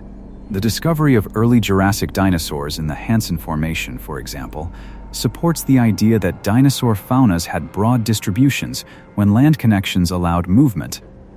The late Cretaceous Antarctic Peninsula record connects with South American and southern Gondwanan faunas. Vegavis connects Antarctica to the early history of living bird groups. The continent may be physically isolated now, but its fossils are not isolated scientifically. As more fieldwork continues, the picture will change. New Antarctic dinosaurs may be found. Known animals may be represented by better material. some uncertain identifications may be confirmed or rejected. Ancient Dina will not help with Mesozoic dinosaurs because it does not survive that long. But anatomy, geochemistry, imaging, and better geological maps will. The archive is difficult, not closed. Future discoveries may come from places already known, where a team returns to a formation with sharper questions. They may come from newly exposed rock as ice retreats in some regions, though that reality carries its own modern climate concerns. They may come from museum drawers, where collected fragments await study. Paleontology often advances not only by finding new fossils, but by seeing old fossils more clearly. There is also the possibility of discovering more tracks. Tracks are precious in polar settings because they capture presence directly. A skeleton can be transported after death. A footprint forms where an animal stepped. If more Antarctic trackways are found, they could reveal movement, group behavior, speed, substrate, and season in ways bones cannot. A track surface is a day preserved. A dinosaur track in Antarctica would be a quiet object. No roar. No chase, just toes pressed into wet ground. But it would carry the weight of an entire environment, mud soft enough to receive it, sediment quick enough to preserve it, an animal alive enough to make it, and a continent warm enough to hold that surface open to the air. The ancient Antarctic sky also deserves attention. Pterosaurs in the Jurassic, birds in the Cretaceous, and insects through the forests mean the air was used. The modern Antarctic sky is often imagined with seabirds and blowing snow. The Mesozoic sky could hold membrane wings, feathered wings, volcanic haze, polar summer light, and migrating animals. Flight changes the geometry of an ecosystem. It connects river to forest, shore to inland, nesting place to feeding ground. Birds evolved from theropod dinosaurs in the Jurassic, and by the late Cretaceous, some bird lineages had become highly specialized. Vegavis shows that modern-type birds were present near Antarctica before the end Cretaceous extinction. This does not mean all modern bird groups were already there in familiar form, but it does show that the roots of the modern avian world extend into the dinosaur age. The survival of birds after the extinction makes Antarctica's dinosaur story feel unfinished. Non-avian dinosaurs vanished, but avian dinosaurs continued. Later, penguins would evolve and become one of the animals most strongly associated with Antarctica, though they appeared after the non-avian dinosaurs were gone. Their presence on the modern continent is not a direct continuation of the Cretaceous Antarctic forest. It is a later return of dinosaurs to a transformed polar world. A penguin standing on Antarctic ice is a dinosaur standing above the buried worlds of other dinosaurs. Its ancestry runs through small feathered theropods, through early birds, through survivors of the asteroid impact, through millions of years of changing oceans and climates. It is not the same story as Cryolophosaurus, but it belongs to the same great tree. This connection should be handled plainly because it is often misunderstood. Birds are not just related to dinosaurs in a loose way. They are dinosaurs, specifically living theropods. That means the dinosaur age did not end completely. The non-avian dinosaurs ended.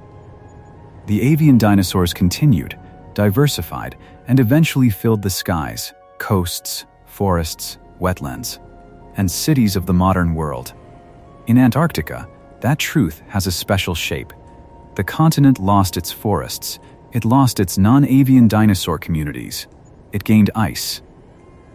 But birds remain at its margins, diving, nesting, calling, and moving through polar light. The old dinosaur world is gone, and a dinosaur lineage is still there. The fossil record can make extinction feel clean because rock layers divide time. Below one boundary, certain animals appear. Above it, they do not. But extinction in life is lived unevenly. Populations thin, habitats change, food webs collapse or reorganize. Some places are struck harder than others. Some lineages disappear quickly. Others linger briefly. The Antarctic record near the end of the Cretaceous is part of this larger pattern, though it is too incomplete to show every step. When the asteroid struck near what is now the Yucatan Peninsula, Antarctica was far away, but not protected from the global consequences. Dust, aerosols, darkness, cooling, wildfires in many regions, acid rain, and food web collapse spread through the planet. A polar ecosystem already adapted to darkness may have had some advantages in certain respects, but impact winter was not ordinary polar night. It came with a damaged atmosphere, disrupted photosynthesis, and collapsing food chains. Large herbivorous dinosaurs depended on plant productivity. Large predators depended on herbivores. Eggs and juveniles depended on seasons that arrived reliably enough. The extinction broke those relationships. Birds survived in some lineages, possibly aided by small size, flexible diets, aquatic habits, seeds, and other ecological factors. The details are still studied, but the outcome is clear. The Antarctic non-avian dinosaurs did not continue into the Cenozoic. Later, as Antarctica cooled and ice expanded, any remaining Mesozoic landscapes were transformed beyond recognition. Forests retreated and vanished. Ice sheets grew. The Southern Ocean became a powerful climatic system. The continent entered a phase that would preserve climate records in ice, but conceal much older records in rock. The dinosaur world was not only extinct, it was buried under a new planetary regime. This is why Antarctic dinosaur fossils feel almost out of place when they are found. They come from a buried identity of the continent. A bone is lifted from rock, flown over ice, and studied by people who must imagine the opposite of what they see. The fossil is not strange. The modern setting is simply very different from the ancient one. Perhaps that is the deepest value of prehistoric Antarctica. It teaches that landscapes are temporary. Not temporary in the human sense, but temporary enough that forest can become ice, coastline can become mountain, seabed can become island exposure, and a living animal can become a clue. Nothing in Earth history is fixed except change itself, and even that happens unevenly. Yet the story should not end by turning dinosaurs into a moral. They do not need to teach us a lesson to matter. Their existence in Antarctica is enough. A crested theropod in an early Jurassic forest, a sauropodomorph feeding among ancient plants, a small ornithopod moving through late Cretaceous understory, an armored herbivore carrying bone in its skin, a bird diving in cold southern water before the asteroid. These are lives, not symbols. The fossil record gives them back without their breath. It gives us the shape, the age, the place, and sometimes the relationships. The rest we approach carefully, one inference at a time. One inference begins with latitude. A dinosaur living near the pole did not experience the year as a simple alternation of warm and cool days. The angle of light changed more severely. Shadows lengthened for weeks. Summer could bring long hours of feeding because plants kept photosynthesizing under extended daylight. Winter could force the same animal into a narrower world, where food was harder to find and visibility changed the balance between risk and safety. A second inference begins with bone texture. Dinosaur bones grew in patterns that can be read under a microscope after thin sections are cut and polished.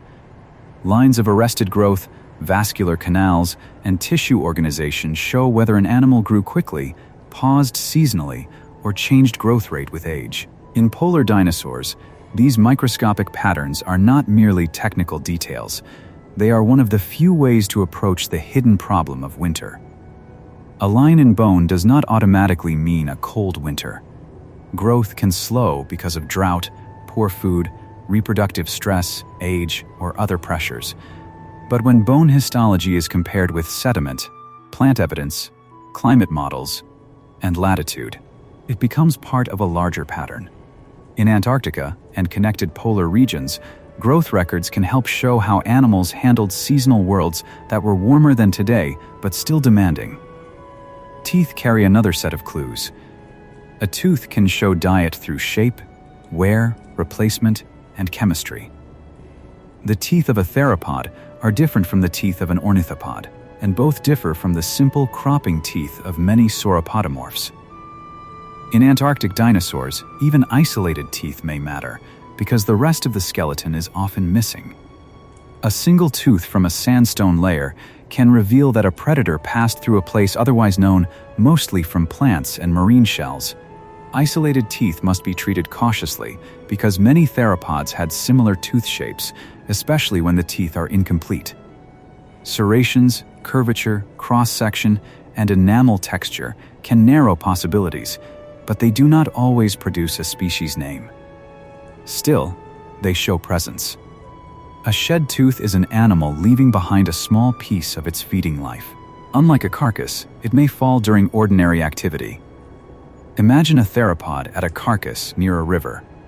It grips flesh with the front of the jaws and pulls. One tooth breaks or loosens. It drops into trampled mud among plant fragments, small bones, and ash grains. The animal leaves. The river floods. Sediment buries the tooth. The tooth is not dramatic in the moment. It is a lost tool. Millions of years later, it becomes evidence for a predator in a landscape where no skull has been found. Fossils are often made from small losses: a tooth shed while feeding, a feather caught in sediment, a track left during a crossing, a broken shell, a root dying in place. The animal does not know it has made a record. It simply lives, and ordinary life leaves traces. For Antarctica, ordinary life is the hardest thing to imagine because the modern setting feels so extreme. But a Mesozoic forest would have contained ordinary repetition. Animals used the same paths. Herbivores returned to water. Predators checked the same edges. Juveniles learned from adults or from experience. Plants grew in seasonal pulses. Storms came and went. The ancient continent was not always in crisis. Most days were just days. This is why a long-form view matters.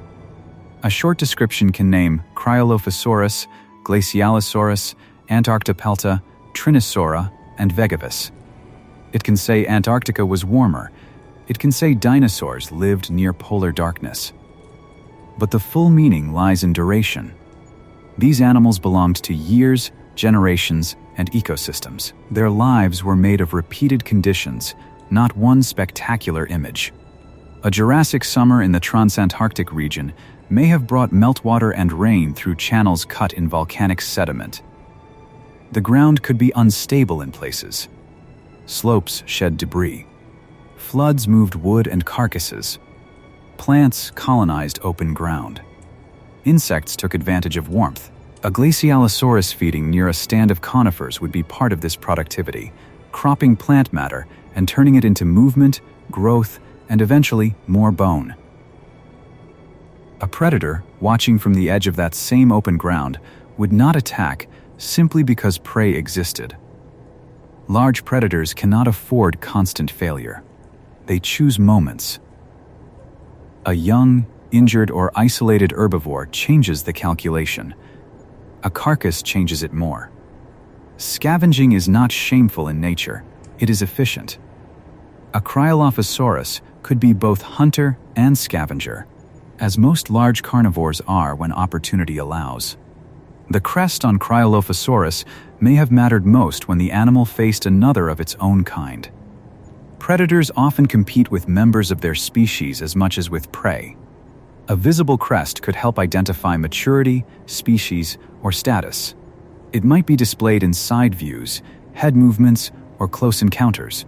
None of this is preserved directly, but display structures across living animals often carry social meaning that goes beyond immediate survival. The crest should not be imagined as brightly colored with certainty, though color is possible.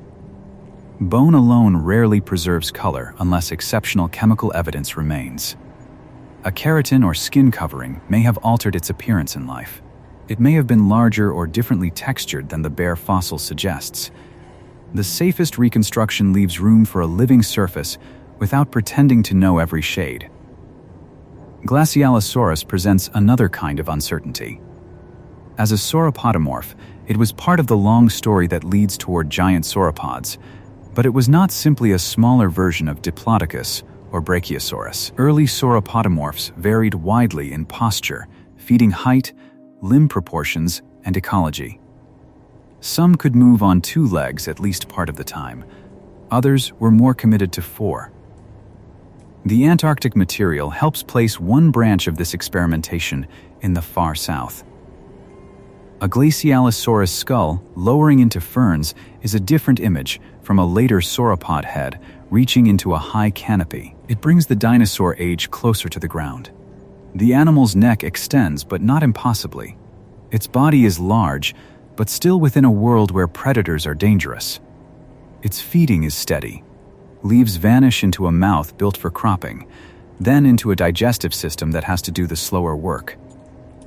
The plant tissues available to it were often tough.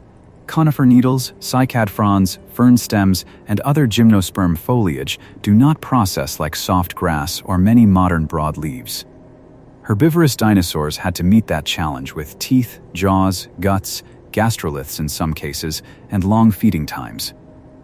An Antarctic herbivore also had to meet it under seasonal light. Summer feeding may have been especially important for building reserves before darker months.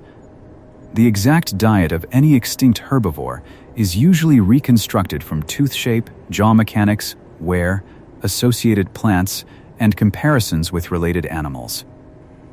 Direct stomach contents are rare. Coprolites can help when they can be assigned to a producer, but that is often difficult.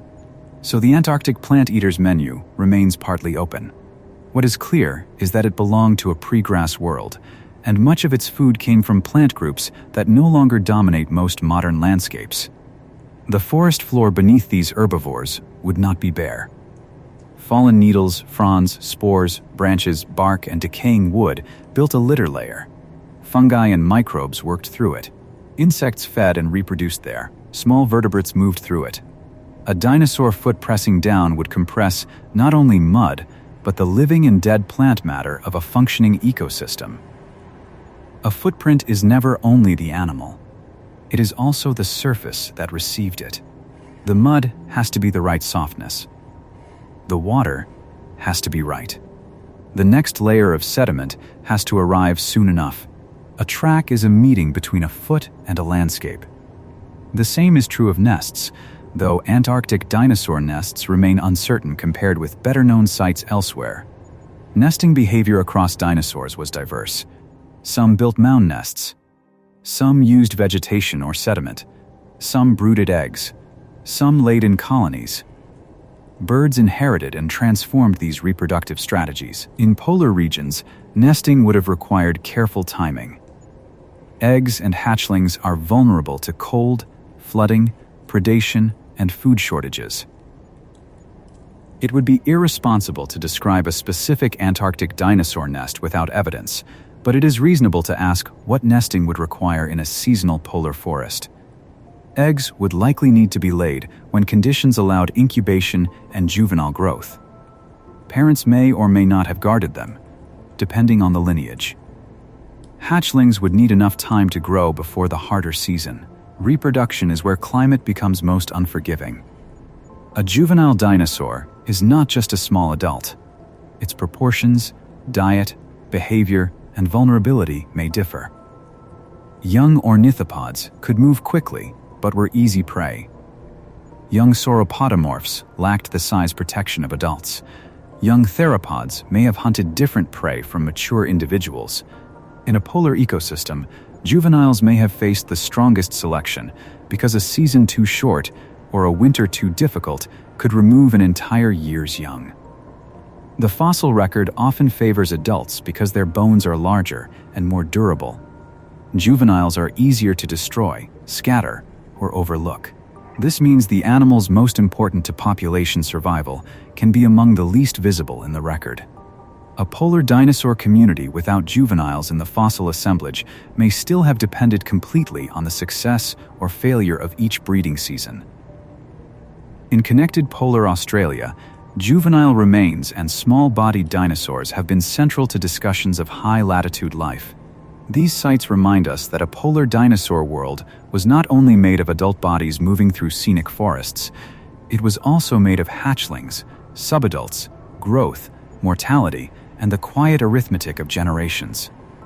A lineage persists only if enough young survive to reproduce. This generational view changes the emotional texture of the subject. A single Cryolophosaurus is impressive. A population of Cryolophosaurus living generation after generation in Antarctica is more impressive.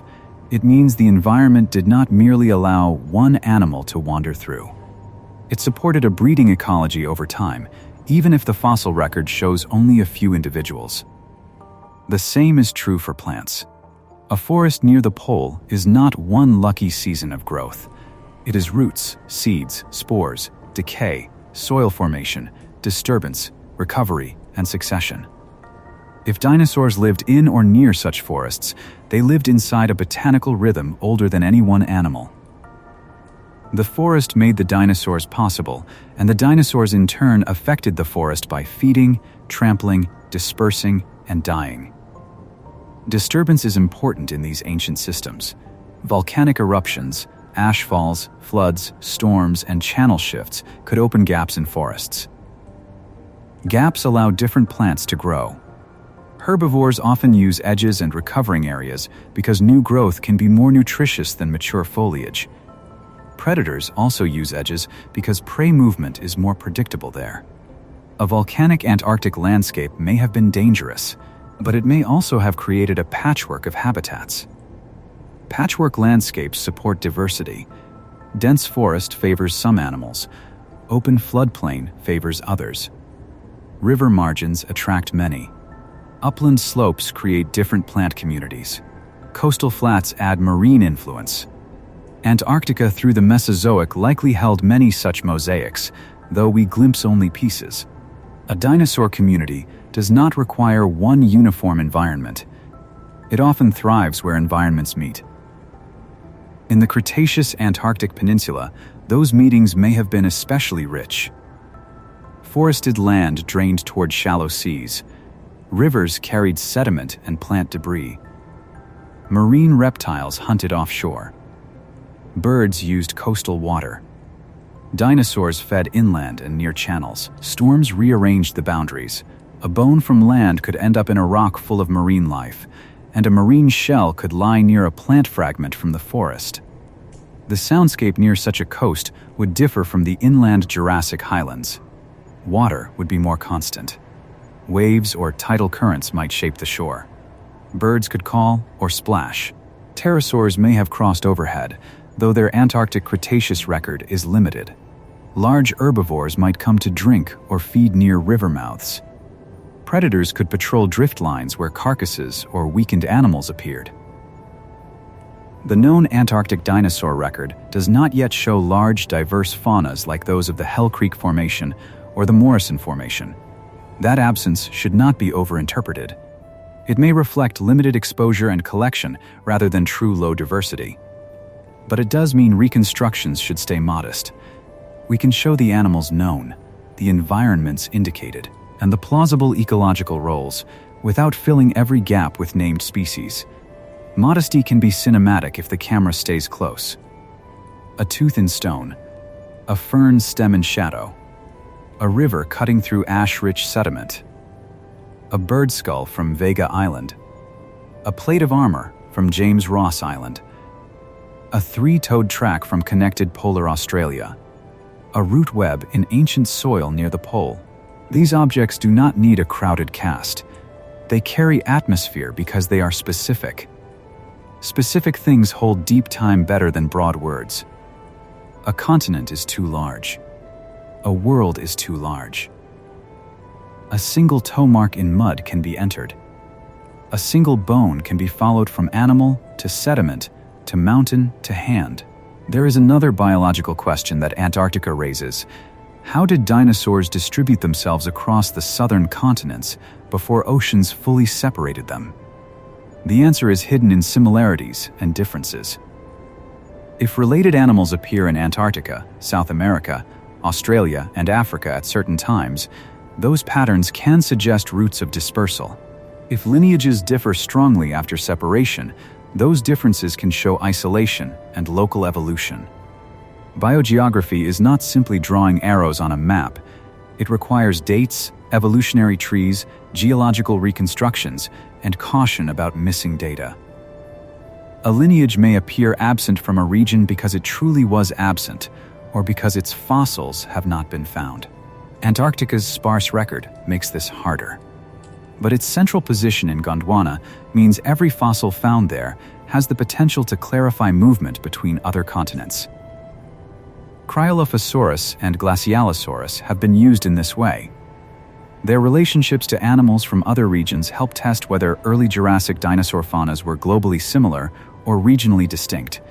The evidence suggests that some dinosaur groups had broad distributions during that time, consistent with land connections and relatively open routes. Antarctica was part of that circulation. To imagine that circulation, remove the Southern Ocean from the map. Bring the continents closer. Let forests and basins stretch across lands now separated by cold water. A dinosaur lineage does not need to cross an ocean if the ocean is not yet there. It moves by generations, one population expanding, another isolated, another adapting, until a future scientist sees related bones on continents that now feel impossibly distant. By the late Cretaceous, the southern world was more fragmented. Antarctica still connected with some regions, but the old Gondwanan unity had changed. This fragmentation may have encouraged distinctive southern lineages.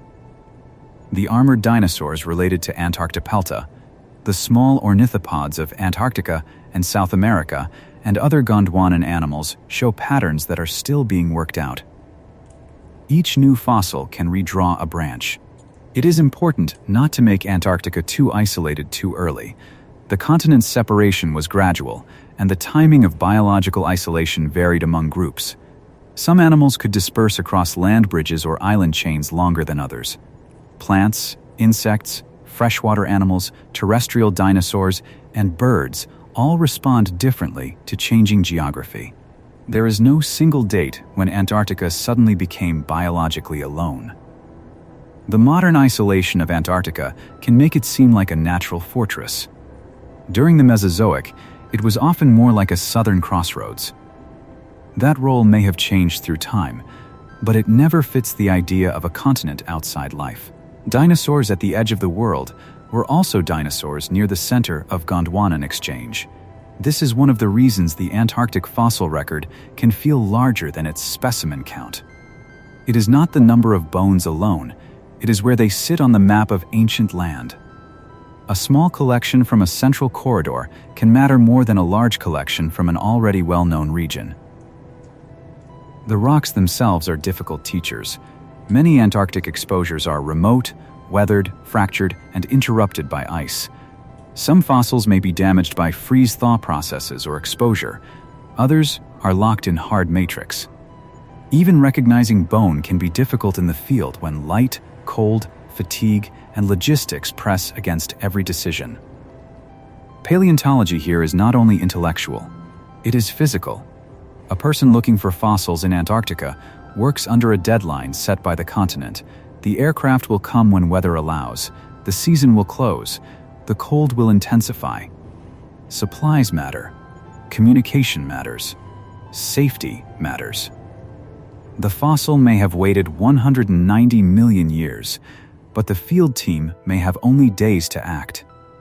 This pressure affects what is collected and how. A block too large may be impossible to move.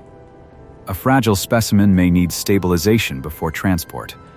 A storm can end work. A promising layer may be left for another season that funding or weather may never allow. The Antarctic fossil record is shaped not only by ancient geology, but by modern access. Museum collections therefore become especially important. Once Antarctic material reaches a collection, it can be studied repeatedly without returning to the field site. New researchers can compare it with newly discovered fossils elsewhere. CT scanning can reveal internal anatomy without damaging the specimen. Digital models can be shared. A bone from a remote mountain can enter a global conversation. The public often sees discovery as the moment of importance. The pick strikes, the bone appears, the scientist celebrates. In reality, discovery is only the door. The slower work afterward may produce the real knowledge. A fossil can be exciting in the field and still misunderstood until years of preparation and comparison reveal what it is. This patience suits Antarctica.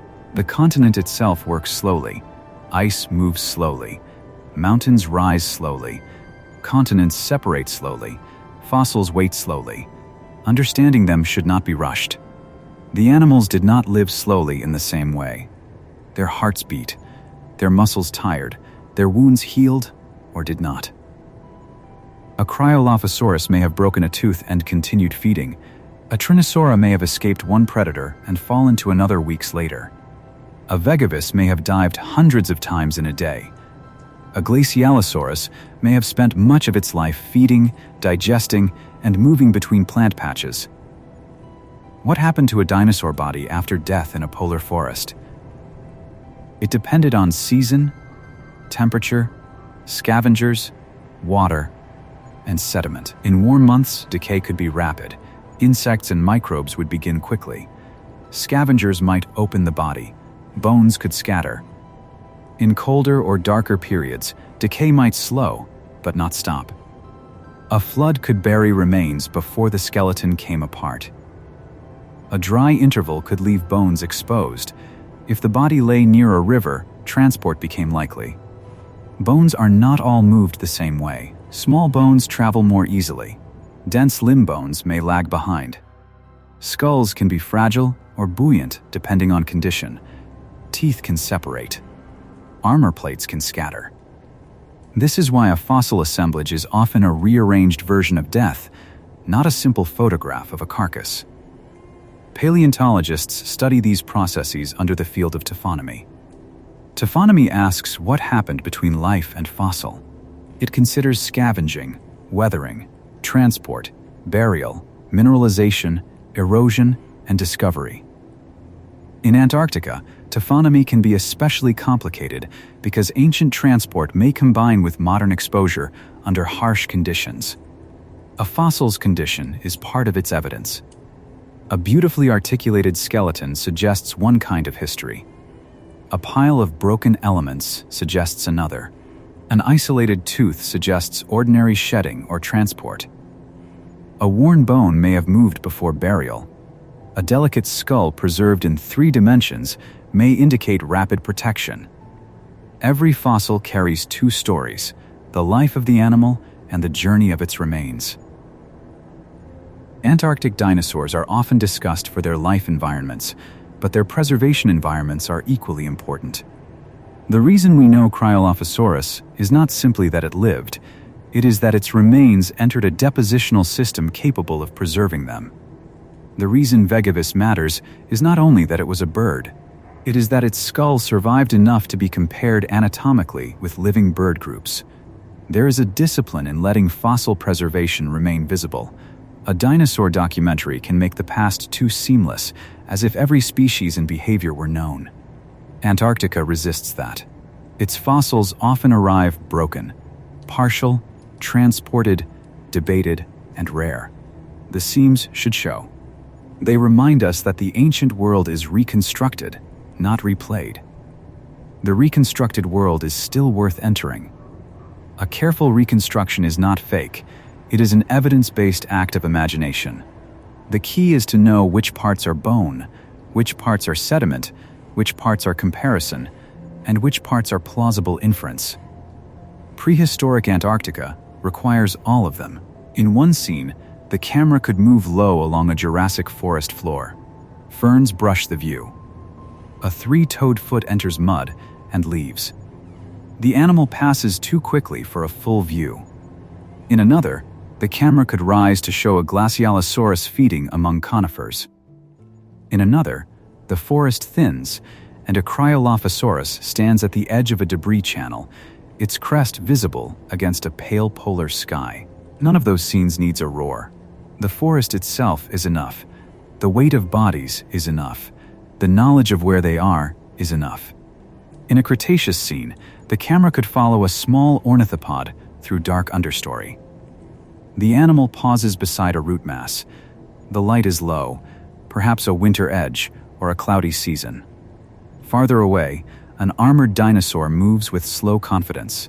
The ground is damp, The plants are familiar only in outline. Overhead, the sky belongs to birds and weather. At the coast, Vegavis dives. The water closes above its back. Fish scatter. The bird's legs drive it forward. Beyond the shallows, a marine reptile turns in deeper water. On shore, driftwood lies against sediment. Somewhere inland, a dinosaur bone begins the long process that will bring it into a future collection. Land and sea are not separate stories here. They are adjacent breaths. The image can then cut to the modern continent. Not to erase the ancient scene, but to show the contrast. A helicopter over ice. A tent in wind. A black ridge breaking through snow. A gloved hand touching rock. The living forest is gone, but the stone has kept enough. No explanation has to announce the amazement. The two images create the feeling by themselves. This contrast is scientifically useful as well as cinematic. It shows that modern climate cannot be used as a simple guide to ancient climate. It shows that continents carry histories far deeper than their current surfaces. It shows why geologists and paleontologists use multiple lines of evidence rather than assuming that Antarctica has always been as it is now. The Antarctic ice sheet is geologically young compared with the dinosaurs. Large-scale glaciation developed long after the Mesozoic. By the time the continent became the white world familiar today, the non-avian dinosaurs had been gone for tens of millions of years. This sequence matters. Dinosaurs did not fail to live on modern Antarctica. They lived on older Antarcticas that no longer exist at the surface. Those older Antarcticas were shaped by greenhouse climates, continental position, atmospheric carbon dioxide, ocean circulation, and local geography. Their forests were possible because the global climate system was different. Their dinosaurs were possible because the forests and food webs existed. Their fossils are possible because sedimentary systems captured remains before the later ice age concealed much of the record. There is also a lesson in names. Cryolophosaurus sounds like ice because it was found in a frozen place, but the animal lived in warmth. Glacialosaurus also carries ice in the name, but it was not a glacier animal. These names are not wrong. They commemorate discovery. But they can mislead if we forget that the naming world and the living world were separated by nearly 200 million years. The animal never knew its name. It knew terrain, it knew hunger, it knew other bodies. The name belongs to the fossil. The life belonged to the forest.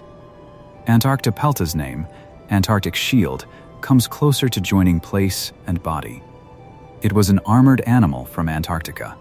Still, the Antarctica in its name was not the white continent in the animal's experience. It was a southern land with vegetation, sediments, coasts, and other dinosaurs. The shield moved through a green world, not over ice. This is the constant double vision of Antarctic paleontology.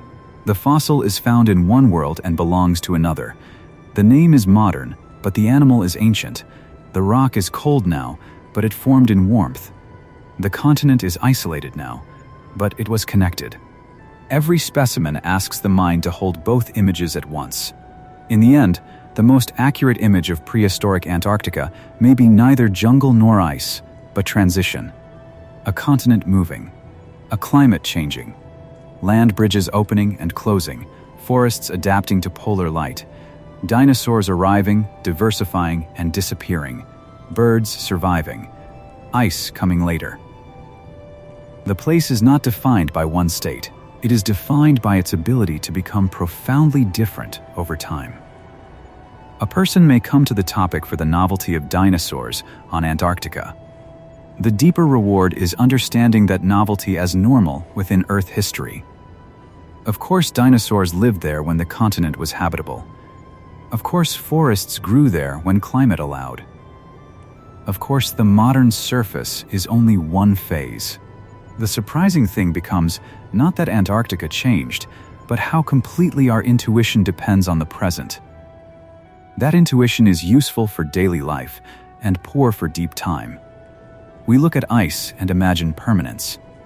We look at a map and imagine continents fixed. We look at animals and imagine current distributions as natural endpoints. Fossils undo that habit. They make the present temporary. They do it not with argument, but with objects.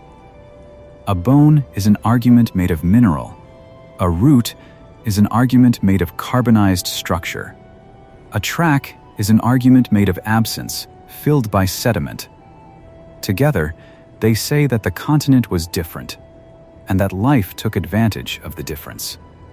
The ancient animals remain beyond reach. No reconstruction can give back their exact colors, calls, or daily choices. But enough remains to give them weight. The weight of a theropod stepping over volcanic mud. The weight of a sauropodomorph, pressing plants down as it feeds. The weight of an armored dinosaur moving through damp ground. The light weight of a bird skull that survived the end of an era. The edge of the world was not an edge to them. It was home. It had weather, food, danger, shelter, and seasons. It had mornings, even if some mornings lasted strangely under polar light. It had nights, even if some nights stretched far beyond the familiar rhythm. It had life that did not need to know how unlikely it would one day seem. A final scientific caution belongs here. Prehistoric Antarctica should not be used as a simple comparison for modern climate change. The Mesozoic greenhouse world developed under conditions very different from today, over different timescales and with different continental arrangements. The fact that Antarctica once had forests does not make modern warming harmless or ordinary. It shows that Earth can occupy very different states, and that those states come with transformed seas, climates, and ecosystems. In the mid-Cretaceous, sea levels were much higher than today, polar ice was absent or greatly reduced, and the distribution of life was radically different. Humans, cities, agriculture, and modern coastlines did not exist. Ancient warmth is not a comfort. It is evidence of how far the planet can move when the climate system changes. For dinosaur storytelling, it gives the setting. For modern science, it gives a warning about sensitivity and scale. The dinosaurs did not cause those greenhouse conditions. They lived inside them. Their success was possible because Earth gave them habitable space across many latitudes. When conditions changed too severely or too suddenly, as at the end of the Cretaceous, even long success could not protect most of them. Antarctica's record holds both abundance and vulnerability.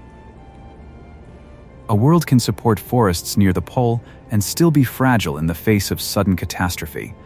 A lineage can dominate land for more than 150 million years and still end. A continent can be green and later become ice. Deep time is not stable comfort.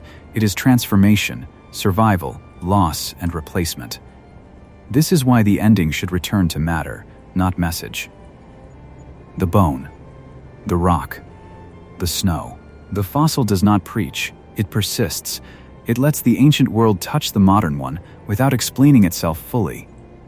The rest is our work, to study, compare, imagine, and restrain imagination when evidence stops. A dark bone in Antarctica is enough. It says there was a body.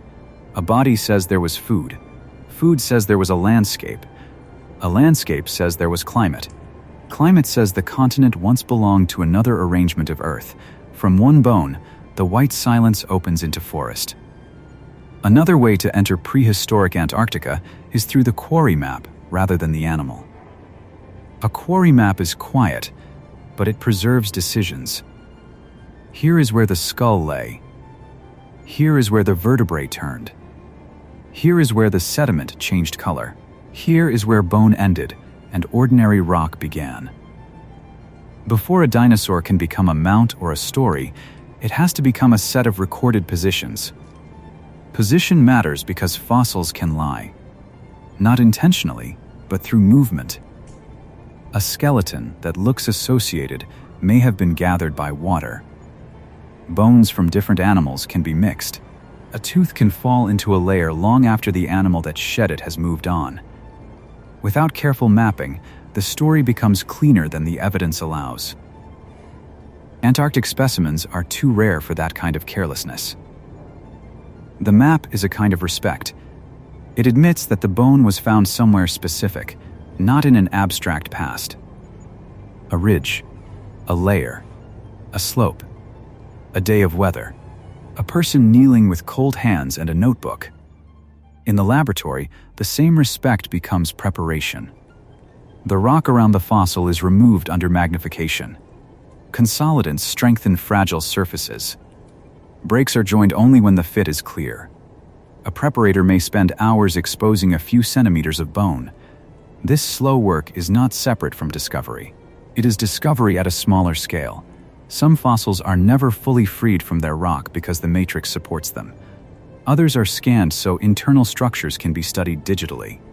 CT data can reveal hidden bones, air spaces, tooth roots, brain case details, and breaks that cannot be seen from the surface.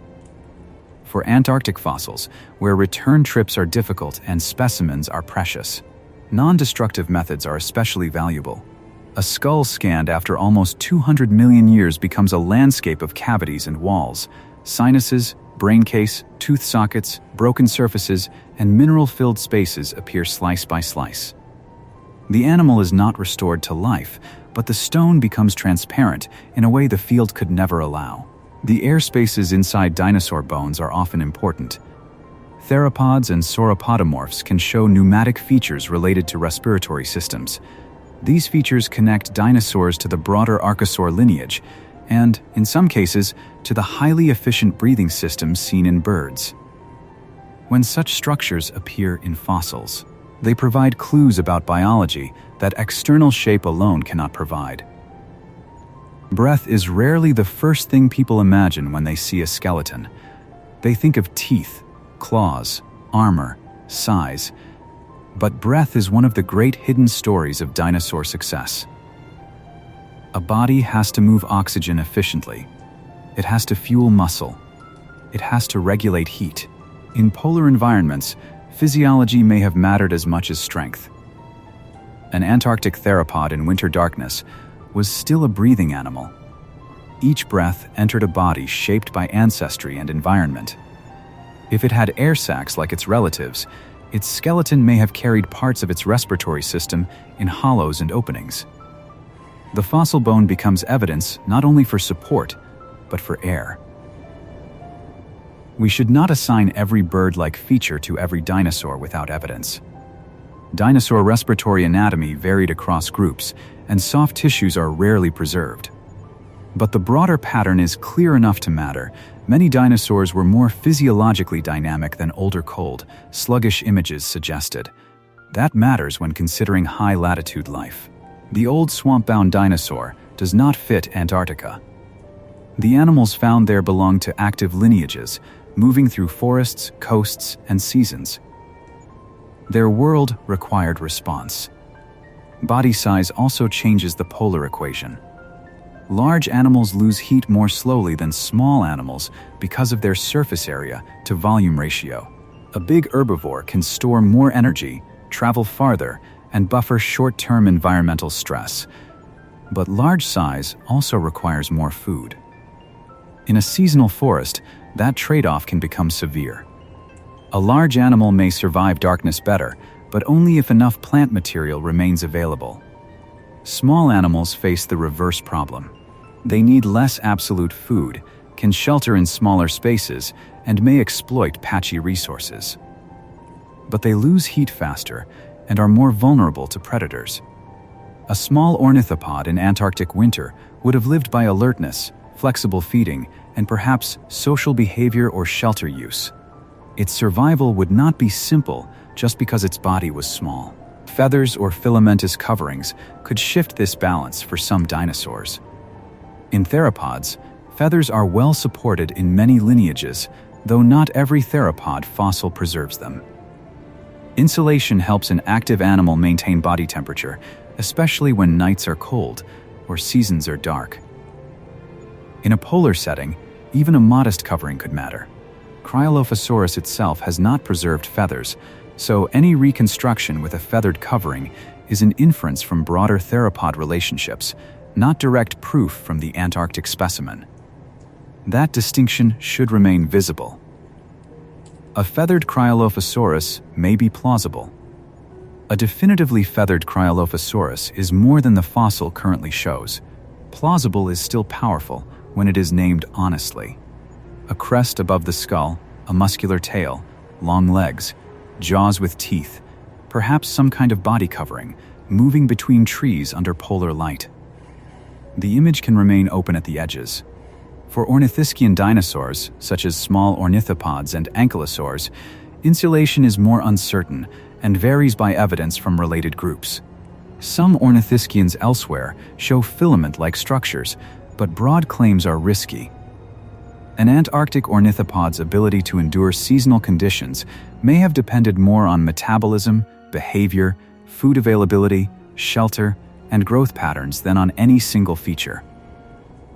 Ankylosaurs present a different set of adaptations. Their armor suggests defense, but armor also carries costs. Bone in the skin adds weight. A low, broad body affects movement and feeding height. The animal may be harder to kill, but less able to flee. In a polar forest with predators, that trade-off could still be worthwhile. An Antarctopelta did not need to outrun every predator. It needed to make the attack expensive. Teeth meeting osteoderms. Jaws finding poor angles. A predator forced to risk injury for a meal that might not be worth it. Defense often works by changing decisions before contact becomes fatal.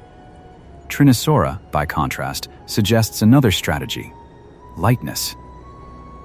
A small bipedal herbivore can turn quickly, move through cluttered vegetation, and use the forest as cover. Its bones do not speak of armor or giant size. They speak of motion. In a world of shadows and stems, motion can be protection. These different strategies may have overlapped in the same broad region. One animal wears defense.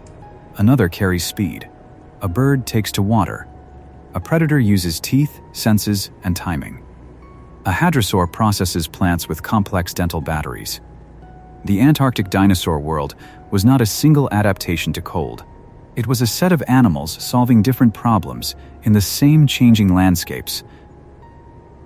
The word adaptation should also be used carefully. Not every trait in a polar dinosaur evolved specifically for polar life. A theropod's bipedal posture evolved long before it reached Antarctica. A sauropodomorph's long neck was part of a broader feeding strategy. Armor evolved in ankylosaur lineages across many regions.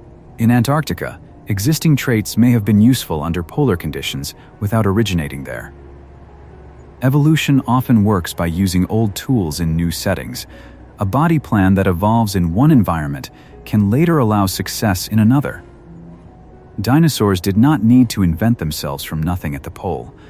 They arrived with inherited anatomies, and those anatomies either worked, changed, or failed.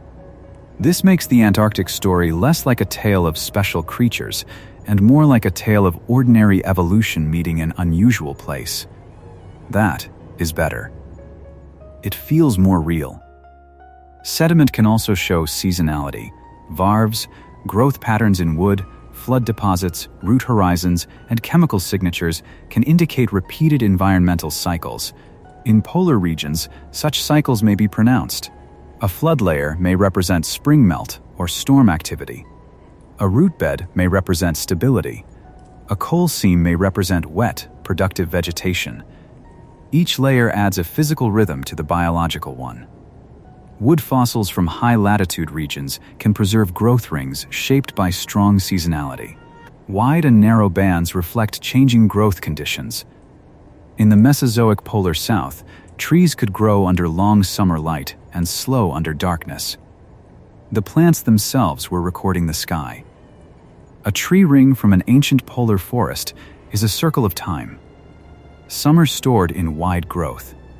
Winter or darkness stored in a pause. A dinosaur feeding beneath that tree lived inside the same rhythm. The ring and the bone are separate fossils, but they belong to one calendar. The calendar may have controlled movement across the landscape, River crossings that were easy in one season could become dangerous in another. Lowland vegetation could be flooded, then exposed. Insects could emerge in pulses. Predators could patrol nesting areas at predictable times. A polar ecosystem is not only a place, it is a schedule. Missing the schedule could kill. Arrive too late to a feeding ground. Hatch too close to the dark season. Follow a river after floodwater has taken the bank. Move into open ground when cover is gone. Survival is often timing disguised as behavior. Fossils rarely reveal such timing directly, but they encourage the question. When a track surface suggests wet sediment, we ask what season made that mud. When a juvenile bone appears, we ask when it hatched and how long it grew. When plant growth rings show strong seasonality, we ask how herbivores responded. The past is approached through questions that become more precise as evidence accumulates. A good question is sometimes more honest than a complete scene. Antarctica gives many good questions. The Antarctic Peninsula record also includes invertebrates such as ammonites, along with fish and marine reptiles. These animals help date rocks and reconstruct environments. Ammonites are especially useful in Mesozoic marine strata because they evolved quickly and spread widely. Their shells can make a marine layer part of a global timeline. Dating matters because deep time is otherwise too easy to blur.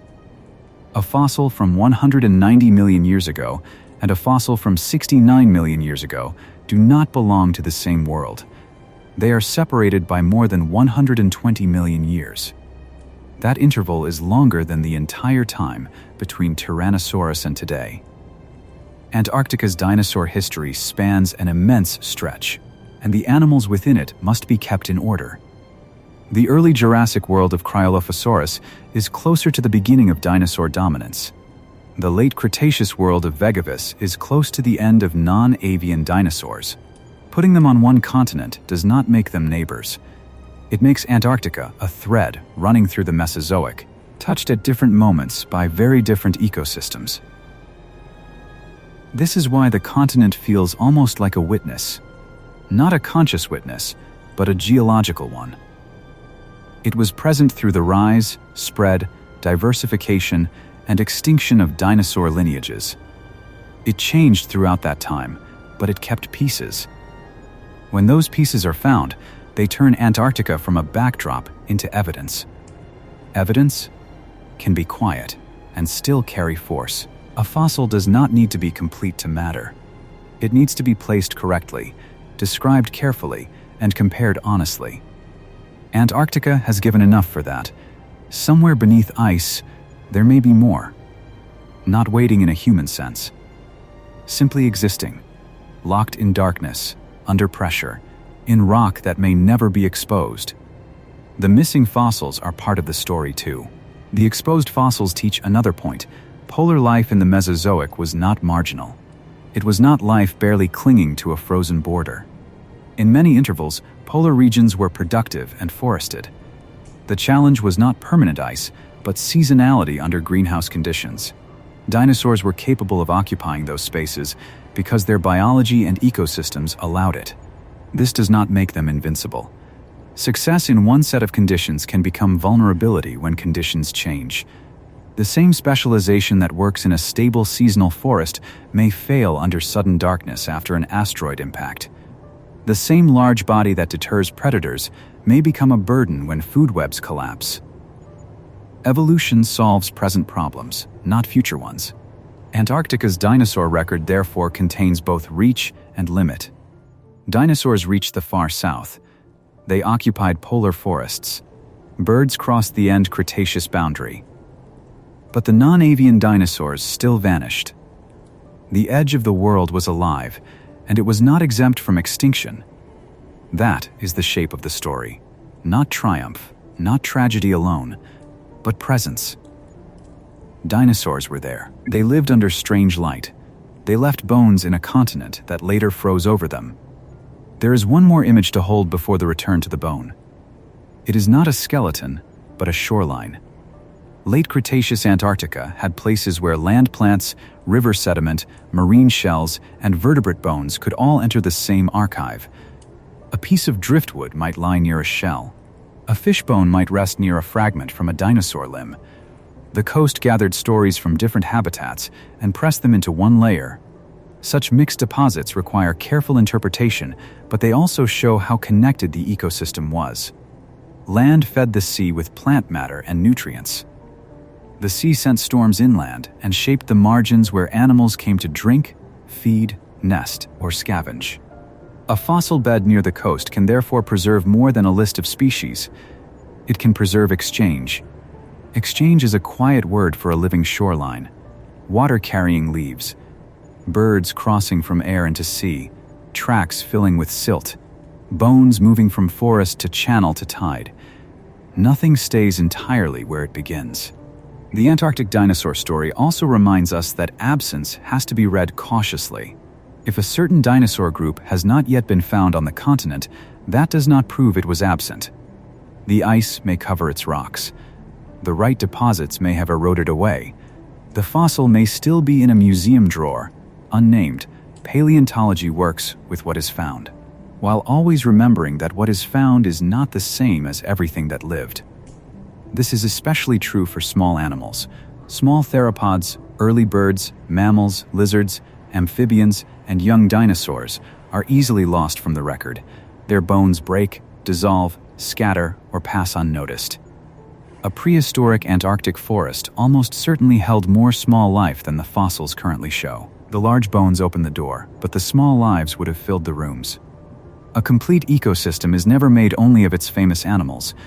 It is made of insects in bark, roots in soil, fish in channels, spores in air, scavengers at carcasses, and juveniles hiding where adults cannot fit. Antarctica's fossil record gives fragments of that fullness. The rest must be approached with restraint, but not ignored. The result is a continent that feels both distant and close. Distant because the ice, the time, and the missing evidence keep it from us. Close because the evidence that remains is physical. Bone can be touched. Stone can be cut. A root can be seen. A footprint can be measured. The lost world is not here, but it has left objects in our hands. At the beginning, there was a dark bone against snow. Return to it now. The field team has marked its position. The surrounding rock has been cut. The fossil will leave the mountain in a jacket of plaster and care. Around the site, the modern Antarctic wind continues over stone. It does not sound like a forest. It does not carry insects, resin, or the calls of Jurassic animals. But the rock remembers another air. Inside that rock is a continent before ice, a riverbank before glaciers, a forest before the Southern Ocean took its modern shape, a dinosaur before its name, before its discovery, before the word Antarctica meant cold in the human mind. The edge of the world was never empty. It held footsteps, roots, nests perhaps, bones certainly, feathers by the end, and water full of life. It held seasons that stretched light and darkness into forces every animal had to answer. It held predators and prey, small bodies and armored bodies, animals that vanished, and animals whose descendants still cross the sky. When the snow blows across the mountains now, it passes over a silence that is only modern. Beneath it are older surfaces, older forests, and older lives. A dark bone lies in stone, and the stone lies in ice, and the ice lies on a continent that once was green. The animal is gone. The forest is gone. The world that held them has moved, cooled, broken apart, and frozen. But the bone remains, carrying a small piece of that warmer Antarctica forward, waiting for the moment when someone kneels in the wind, brushes away the grit, and sees that the edge of the world was once alive.